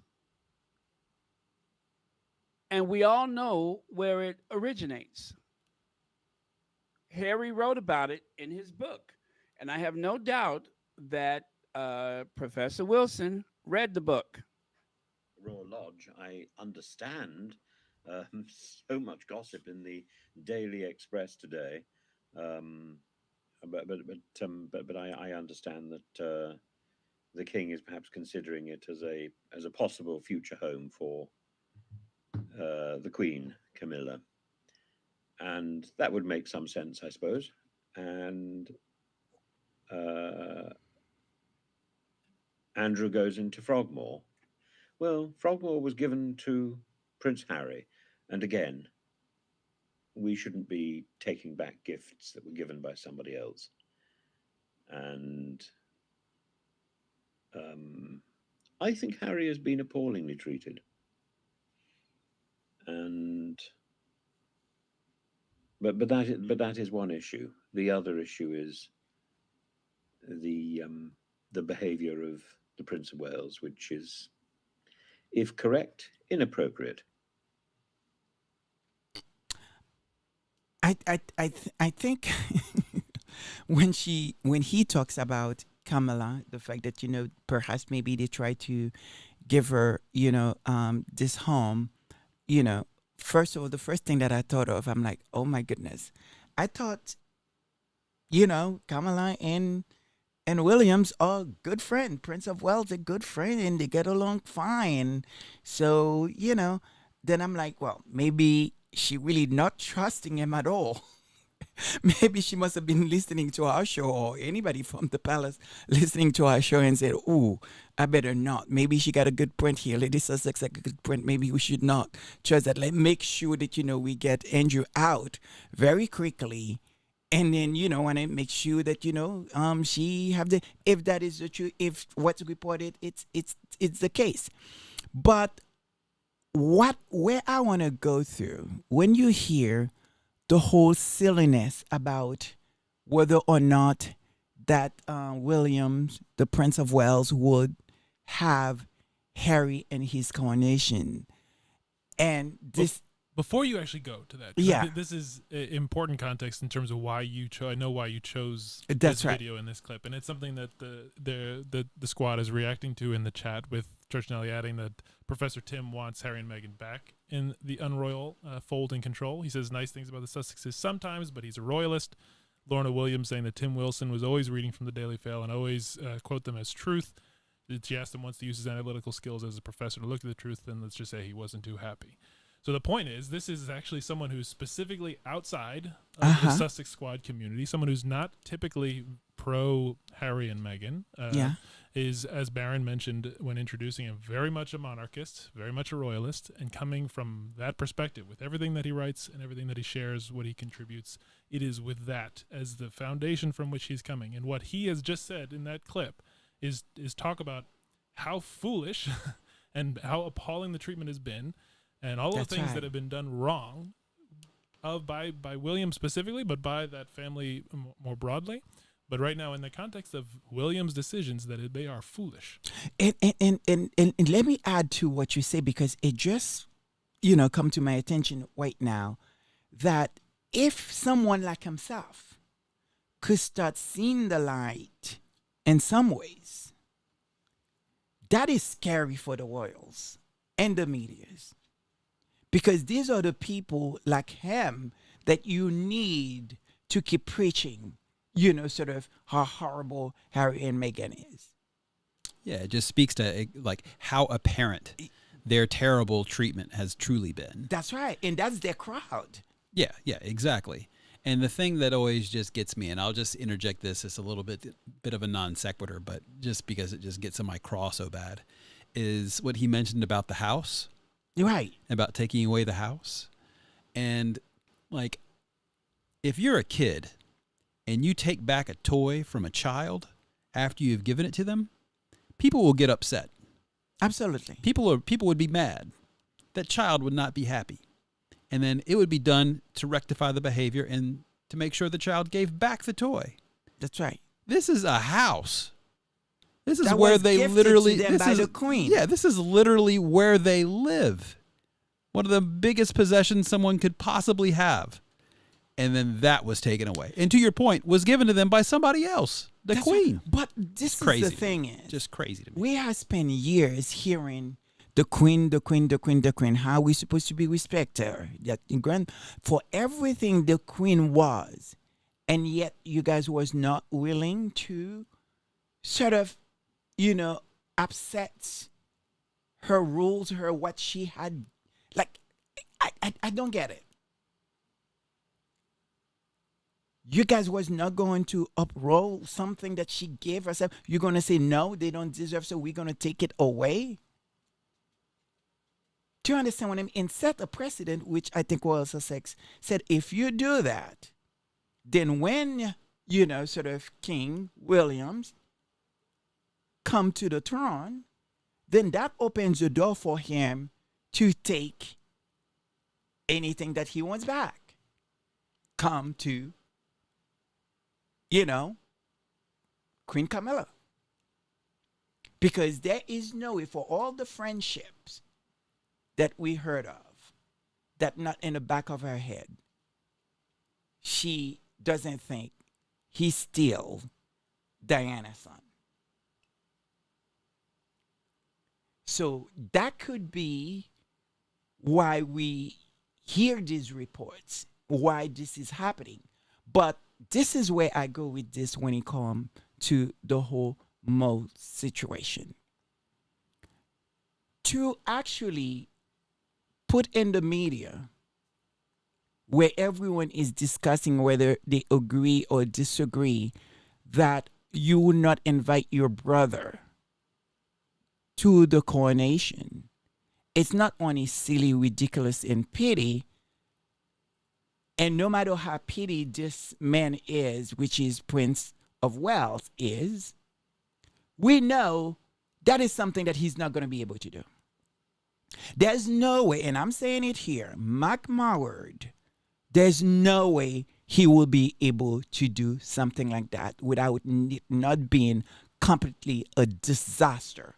Because there would not be a coronation where they will even say anything good or want to say anything good about his coronation without everyone mentioning why his brother, or talk about why his brother is not there. Because that's all the conversation will be about. Because we already have a test of that during the King Charles coronation, where it becomes all Harry and Meghan all time 24/7, instead of focusing on that coronation and to that wedding this woman, this new so-called queen, wanted it to have, that she didn't have. It was all about Meghan and Harry. Is he going to show up? Is he not going to show up? Is he going to do this? Is he not going to do that? It was all thing. There was nothing much that I can remember talking about some really incredible work that Charles has done as Prince of Wales. There was no highlight on that I can remember. And if I'm wrong, I'll stand corrected. Please let me know. There was no sort of, what, this is how he's going to be as a king. Or this queen that we now have to call queen, because she was supposed to be queen consort, to now we need to call her queen, period. What is her plan? What is she going to do? What kind of initiative that they were going to work together? How they were going to make the life of the Commonwealth people better? There was no reporting that I can remember, and maybe they do have. But I can remember seeing, and believe me, I was tuning everything that I could think of and see to see what is going on. All the way to the end, saying when Harry show up, no one think that whether he's, and that's even included us. The Sussex crowd, whether he will or won't. And the conversation, that's all it was. And it takes everything up there. And when he did, that's all everybody talk about. It was Harry, where he was sitting, where this, that, who he was again. And then the fact that he left right away, didn't even want to be bothered to stay for any type of reception. This is what the conversation was going on, days, weeks, and all that. And so now you're telling me, your brother, the only brother that you have, that you're not going to invite him into your coronation, even if you don't want him to be there, and perhaps maybe he will not want him there. There is no way that the public or even the media that cater to him, perhaps maybe they will agree with him to do it just so they have things to talk about. There's no way the media at sort of the world media, so to speak, that will be there to cover him, going to upset that from him and not spending all the times destroying him before he even starting his ruling. Yeah, I think Black Queen actually had a really good comment a little bit earlier on, and but what she said is that Will reminded her of the Roman Emperor Commodus in Gladiator, that movie.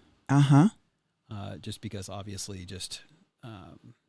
what he looked like. They don't love me, they love him, and how basically he was able to steal the crowd from him. Right. And I think that analogy is pretty apt. That's just in terms of even how it was portrayed. George.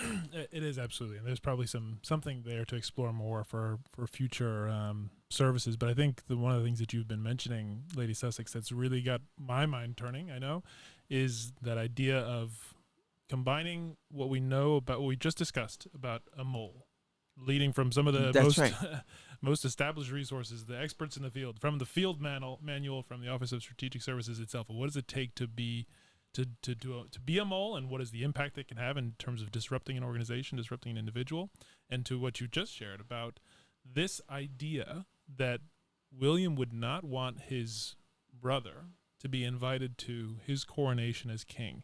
Even if he doesn't actually want him to be there and genuinely feels that way, just the terrible optics, what that That's would do right. politically for him as an ascendant king, as an ascendant monarch, to what Tim Wilson, a That's right. monarchist, was just talking about the king is supposed to be this epitome of graciousness, of Mhm. grace, being called his grace.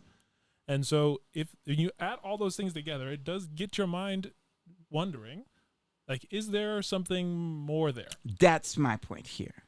So we know that, when the media, I mean, of course, specifically the tabloid media, has sometimes they communicate to the masses.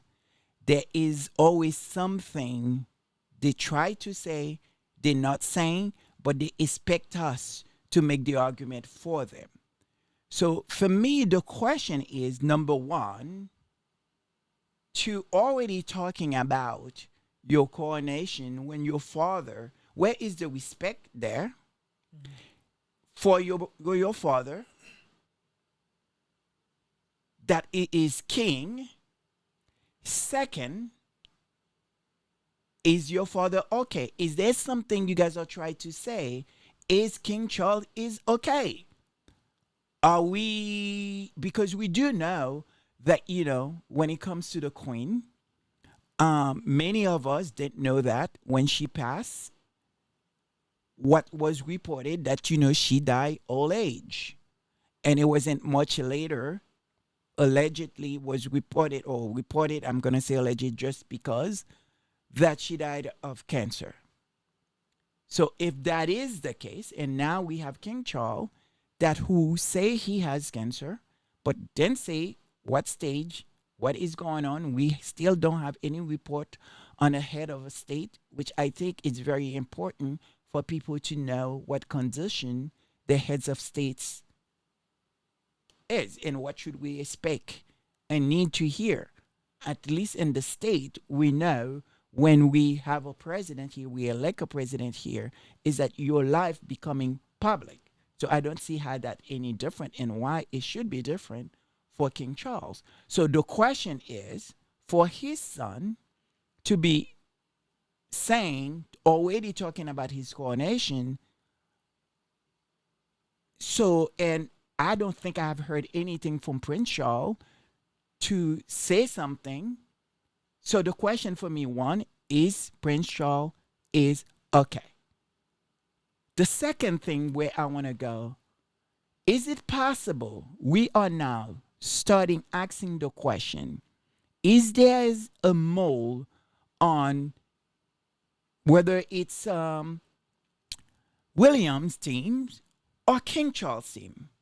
Because I don't understand how the whole idea of the contract, supposedly so-called contract they have with the media, is for good press, good PR, make them look good, beside just telling us that, what, they're better than Harry and Meghan. Really, the way they're presenting these people, it's making a mockery to the whole system, to the whole sort of empire of the royal institution. The royal is what you're trying institution. to say. Thank you for helping me here. It is making a mockery to King Charles. The silliness, the stupidness, the fact is that, we're talking about, the fact that, he did remove the house and that was allowed. Well, before you even go to that, because I think what you just shared is really, really, really important. Because it is very easy to go with, especially for the Sussex squad, it's easy to say this is who we've seen William to be, and we recognize that's his behavior. George Nelly added the fact that Peghead is discussing the coronation while his father's still alive is just ratchet. You've got Exactly. Lavertha August adding that William's not smart, therefore he's letting his ego rule him. And it is very easy to go to these sort of places of like, wow, that's just so in line with this sort of character, and maybe that's just what it is. But to your point, Lady Sussex, That's right. It is worth pausing and thinking about what else might there be behind the curtain. Because on the one hand, to what you just said, is if there's actually a mole, that is in, whether it's William's camp or if it's in Charles's camp, that is then, to what we just said, simply making faulty decisions. You don't need to be this massive trained operative to be a saboteur. You can just simply make a wrong decision about, oh yeah, we're going to have this press release go out, and that's what it's going to be, or this is the wording we're going to use, this is the phrasing we're going to use. That's a faulty decision that you can make very easily that is then true sabotage. That's right. And that is a really important thing to consider because of just how drastic that the implications would be if he were to not invite his brother to his coronation. So much so that the entire place that they're in right now, they even have their own royalists, their own monarchists, people like Professor Tim Wilson being like, this is just wrong. That's one scenario. But to what you also just mentioned, the other side of this is it should not go unnoticed, the fact that because of that report going out and being discussed, and maybe being discussed at Prince William's expense, what that has done is it has injected into this national and international conversation the idea of Prince William's coronation. That's something right. that would otherwise not at all be in the conversation because, to what was just mentioned in the chat, and to the plain reality, his father is still alive and still reigning. Yeah. And there hasn't been any reports that would indicate that that's something that's going to be changing anytime soon. So because we know many of them, they live pretty long. The Queen until 96, and her mother until 100, and so on. So yes, we heard that he had cancer. It is possible, but we don't know that. And there's people at his age that who beat cancers, and exactly. So especially when you have the best doctor caring for you. Absolutely. And so to your question, is this an indirect way of some actor entering into the conversation that idea that maybe there is something there, and to start to set expectations for something that is coming down the pike? But it could be, even if he thinks about that, and I mean, we don't know. It is possible that because for everything that we come to know about this man and the silliness and everything, it is totally possible. Many of us can see that he will say something like that. But what is the job of a PR person? Their job is to make sure that whatever type of arrogance that you may have, and we know sometimes people with money and power, there is a sense of arrogance that they have. They feel like they can do and say everything, and then of course once it turns against them, they rush into getting a PR agency to defend them and to speak to them and to set things right. You see what I'm saying? So and sometimes if you don't listen to your PR people, they're gone, because what it means for them as a job. Because I'm not going to hire anyone to do my PR if you are not being effective elsewhere. And right now, putting this man, if this man did say this, and you send it out as news, as fact, anyone, whether you even agree with the royals, you're royalists, like this professor, it's looking at you and say how silly that is. So the question now we need to ask ourselves, is there is mole that was trying to destroy the monarchy within? And something that I think that Baron also mentioned, it's like destroy within, because there's nothing they put out. Even no matter how much they try to hit on Harry and Meghan and our Duchess, lovely Duchess and Duke, for people with the right mind, and then now with people are taking notice, it's awful, because there's nothing in particular you can paint that to say that they done wrong. Even the whole argument about they're talking about their family, but everybody talk about their families. Everybody published books. They did too. Prince Charles did too. Sophia talk a lot, what people considering horrible things about the royals. So it's like no matter what they try to say that they did wrong, there's not only precedent for it. There's those that will have done worse. And up to date, as long as what royals supposed to be and supposed to be on the world stage, they are presenting them and make them look really good. Harry and Meghan is making this work what it's supposed to be. Using their platform to do amazing job with people that who already have it all. And that should be their way of giving back. And for Prince of Wales, who is soon, because if you are now start talking about you're not going to be invited, so is it a month? Is it 2 months? Should we start really asking the question? First of all, show us proof of life that, Prince Charles is still with us. What is going on? King Charles, actually, I'm sorry. King Charles, is he? Why are you talking about your coronation? This is your father. I thought you have a great relationship with your father. Why are we talking about, please help me here. Why is this conversation? We need to start see proof of life that King Charles is okay.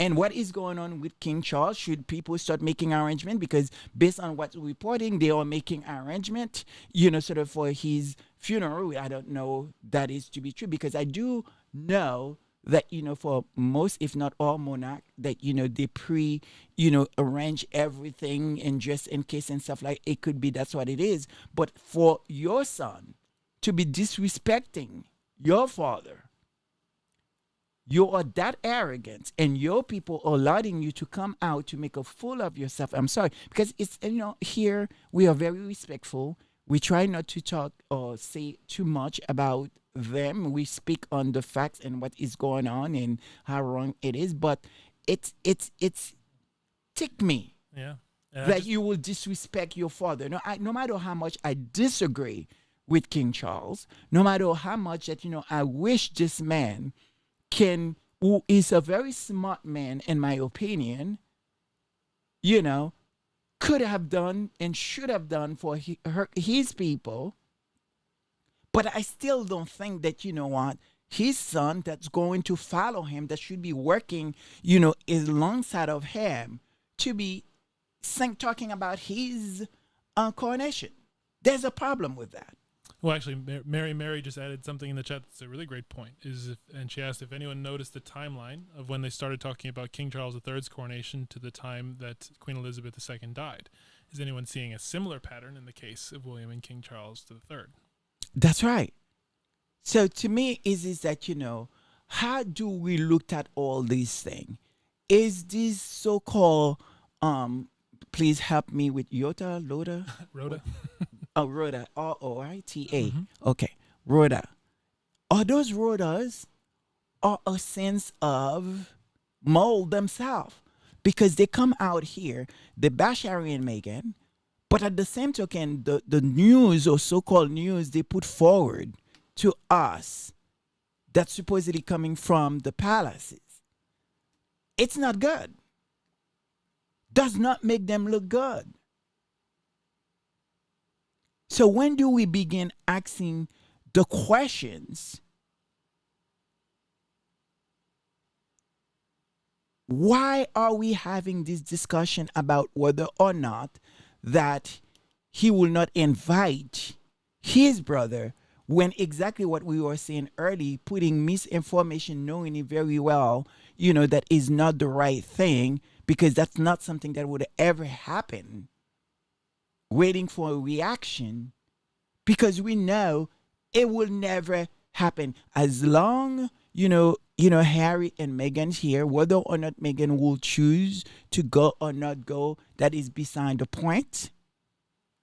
But I can tell you now, there is no way in the world that he would be able to get away with. If that is done, we get to live to see this, that he will not invite his brother.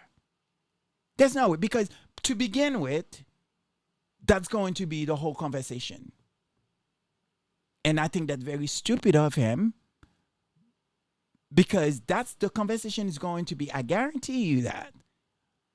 Is he going to invite everybody? And they're going to talk and talk and talk and talk and talk. And when the day comes, it's going to be the same. And there's no way, because they depend to the world media to cover this coronation when it come and to talk about it, to highlight it. And now we already hear, I'm going to be respectful, Catherine is already learning to be whatever she's going to be as a queen. So what are we seeing here? What is going on? Do we need to know this news? Do we need to know? You just need to be what you're going to be. Why are we having this conversation when supposedly we have a king and a queen? Why is that news? I think I'm going to have to leave it there unless you guys have anything to add on. And if you have anything to add on in the chat, please read what the chat is saying, because it is not making sense to me. And I think it's time for us to start, asking the proof of life. Is King Charles is okay? And whether or not the damage that is being done to these royals, making them look like a fool in a mockery of the royals, that who is in that is doing that? Yeah, I think that's exactly it. I would add one last thing, really just drawing from the amazing community that's showing up in the chat, because Lorna Williams added a great point, that there has always been a problem between the Prince of Wales and the ruling monarch, even going back to Queen Victoria and her son Edward. They always had competing courts. So that there is a dynamic there that is consistent. But Arrington W. also added that I think the self-interest of the grey suits, the British tabloids, and the current monarchy are all diverging and not working together. Every one of them are making money, and H&M are change agents, and that hurts them. And that's maybe something that's the combination of those two ideas is an interesting thing for future services as well, is that, yes, there is this historical precedent of these competing interests, but what was not there historically, that is there today very much, is this third actor of that's right. major media organizations and their interests, and how they now interplay with everything else that's going on. And to your question, Lady Sussex, is there a mole? Yeah. So if you don't have anything to add on Charles, because you do have an interest in that stake, if I may say, as a half British man, your mother is British, incredible, gorgeous, beautiful, white lady that many, I need people to know exactly why we comment and things, why we say what we say. Beside me having families that we know who live there and who love so many things about, sort of Britain in terms of, history.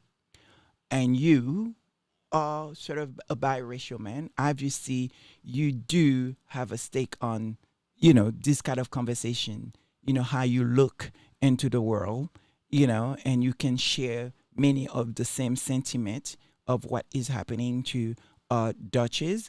And really your mother is what many people, if you see her, when I tell you guys, she's woman, it's fierce and incredible. This is what maybe many British will, and she's true British, and what they call true British, if you have to go there, that, she is a rose. I guess that's what they will call her. And which is silly, which is stupid. It's all that, and that jazz. But yeah, you do. I need to hear your take on that. I think it's really important because many of these issues affect you as well. Yeah, and just going back to what George had mentioned and what's been appearing in the chat, it is like there's just a lot of competing interests that's going around right now. So you have what's going on with King Charles, you have what's going on with William and basically the Prince of Wales, and what their dynamic happens to be. I think another thing that needs to be come out and needs to be spoken of loudly is Camilla. I think she is a separate thing entirely from King Charles, just in terms of what her agenda is, because she just has so much control over the situation. And what is her particular interests and what she has in mind. And then to your point about the media themselves, what their interests are, how they make money. And then also what's really important that's a difference between those two dynamics is that William and King Charles and Camilla have more of a long-term view, right? Because it's over a span of years in terms of how soon will I be, or how long will I be able to have this thing, versus the media is like, how much money did I make today? Like, how many clicks did I get today? What can I possibly do in order to get more money today? So I think their time horizons are different in terms of what matters to them most. So it's really interesting about how all of this is going to play out. And then it just makes me grateful that H&M are nowhere near it, frankly, because it is not good. It is not good. That whole dynamic is just dangerous. Making money on someone's pen, I don't know how that makes sense for humanity. I don't get it. Making money to see somebody hurt or want to hurt themselves, how that make you feel good as a human being? I don't get it. And that's why we need to always have God present. This is why we pray, because there's so many things that's happened either on our name, around us, that we just can't understand and will not understand. And so it's just try to fight it and being able to wake up another day to fight another fight. And so we're going to move, Charles, into what do you have for us as verse? As a closing verse, yes, I have a nice one, I think. It's Isaiah 58, verse 11. So the Lord will guide you always. He will satisfy your needs in a sun-scorched land and will strengthen your frame. You will be like a well-watered garden, like a spring whose water will never fail. Amen. Do you have another one? Nope. Okay. George.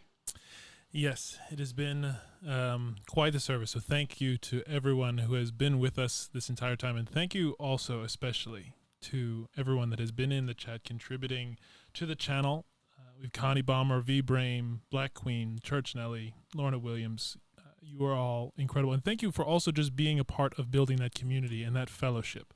Asking people to subscribe and support us when it's clear we're very inexperienced at doing this, and still even just handling getting a live show up. Your support really does mean so much.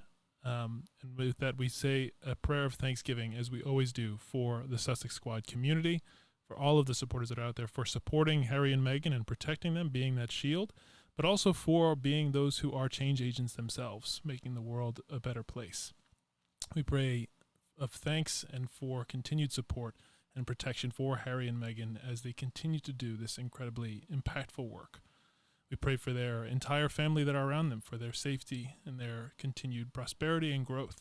And as Church Nelly added, not just their children, not just Archie and Lily, but also especially in the context of how challenging that must be, the children of the Waleses and children everywhere, because in this world today, it is a very difficult time. And we give thanks for Harry and Meghan and their work to uplift mental health issues, to make it easier for people to live healthier lives, both children when they're growing up, but also adults and parents, and provide those resources in that community. So as we always do, we pray a sincere prayer of thanksgiving for that incredible work that Harry and Meghan continue to lead. Amen. And like I always do on Sunday, it's to extend these prayers, because we also have to recognize, spite of our differences and how we disagree with everything wrong that is going on with the royals, that they deserve our prayers as well. We need to be able to see them as human, even sometimes it feels like they don't look at us as human beings. And I think it's important in front of God that, we pray for them of their challenges, what lead them to where they are, because many of it is inherited. And the fact that, for many of them, there was an axe to born into that family, although they have given chances to change things. But we also have to acknowledge and understand how difficult it must be for them as well to live that life sometimes that feel sad. And so here we need to extend our prayer. But we also need to stop and pause at this moment to realize and praise the Lord for the incredible work that He is doing in our lives. And to pray for many of our listeners' health and His presence, God present in their lives and their family. To recognize that many of us, not many of us, all of us alive today, what we got to witness is, specifically last week, that we able to witness, oh God, why? I am feeling emotional right now. Why is that coming? The first biracial woman to breathe. You can do this. Accepting a nomination for a major party. What does that mean for the women movement? All women that come before her, who fight a good fight for this to be possible. We get to witness the first biracial woman on top of the pyramid of royalty, England, our very own Meghan Markle, the princess and duchess. Not that she's the only one, because there's many others on other royal household, like for example, Prince Max and Angela Liechtenstein. There is many firsts, and we are continuing breaking ground. And so we have to acknowledge and praise God for this moment, to see the leadership, Harry and Meghan, in spite of everything that's thrown at them, that they stand up and say, we will help this generation to be better. We will be a part of the inclusivity, because we as a couple represent that. And we get to witness that. And so for that, our worship song, it is one that we have done before, but it's going to follow in the next video 2, because we are trying to see if we, because of, sort of licenses and all that. So now we try to separate the 2 videos. So there will be a second video shortly, maybe half hour to an hour, because we need to do some stuff and put out there. And I hope you guys watch it, because we need to praise Him. We need to praise the great Lord that allowed that give us this platform that Princess Diana did not have. And very often I thought of, if she had that, would she be here, continue doing the wonderful, amazing work that she was doing, and now is taking by the leader that we all been waiting for, Harry and Meghan, who's doing incredible work. And so let's praise the great Lord. And I hope you have an incredible Sunday. I hope this discussion was somewhat meaningful. And never forget the Lord present in our lives, with our family, and with this community who is leading amazing work and making a difference in so many people's lives. So I pray. So thank you so much for listening to a girl who has, sort of language barrier when it comes to English, and supported me and voting for me to be here. I pray for my mother, and I pray for all of us who do this work. And not because we are benefiting such a great deal of it, but we understand the work that, you know what, it's happening out there, and how crucial, how meaningful it is for the next generation. And we have to live in a society that is inclusive, that is loving and caring for others. So thank you so much. Love win. Love will always win. Happy Sunday. Good day. Hope to see you next Sunday. God bless you all. Goodbye.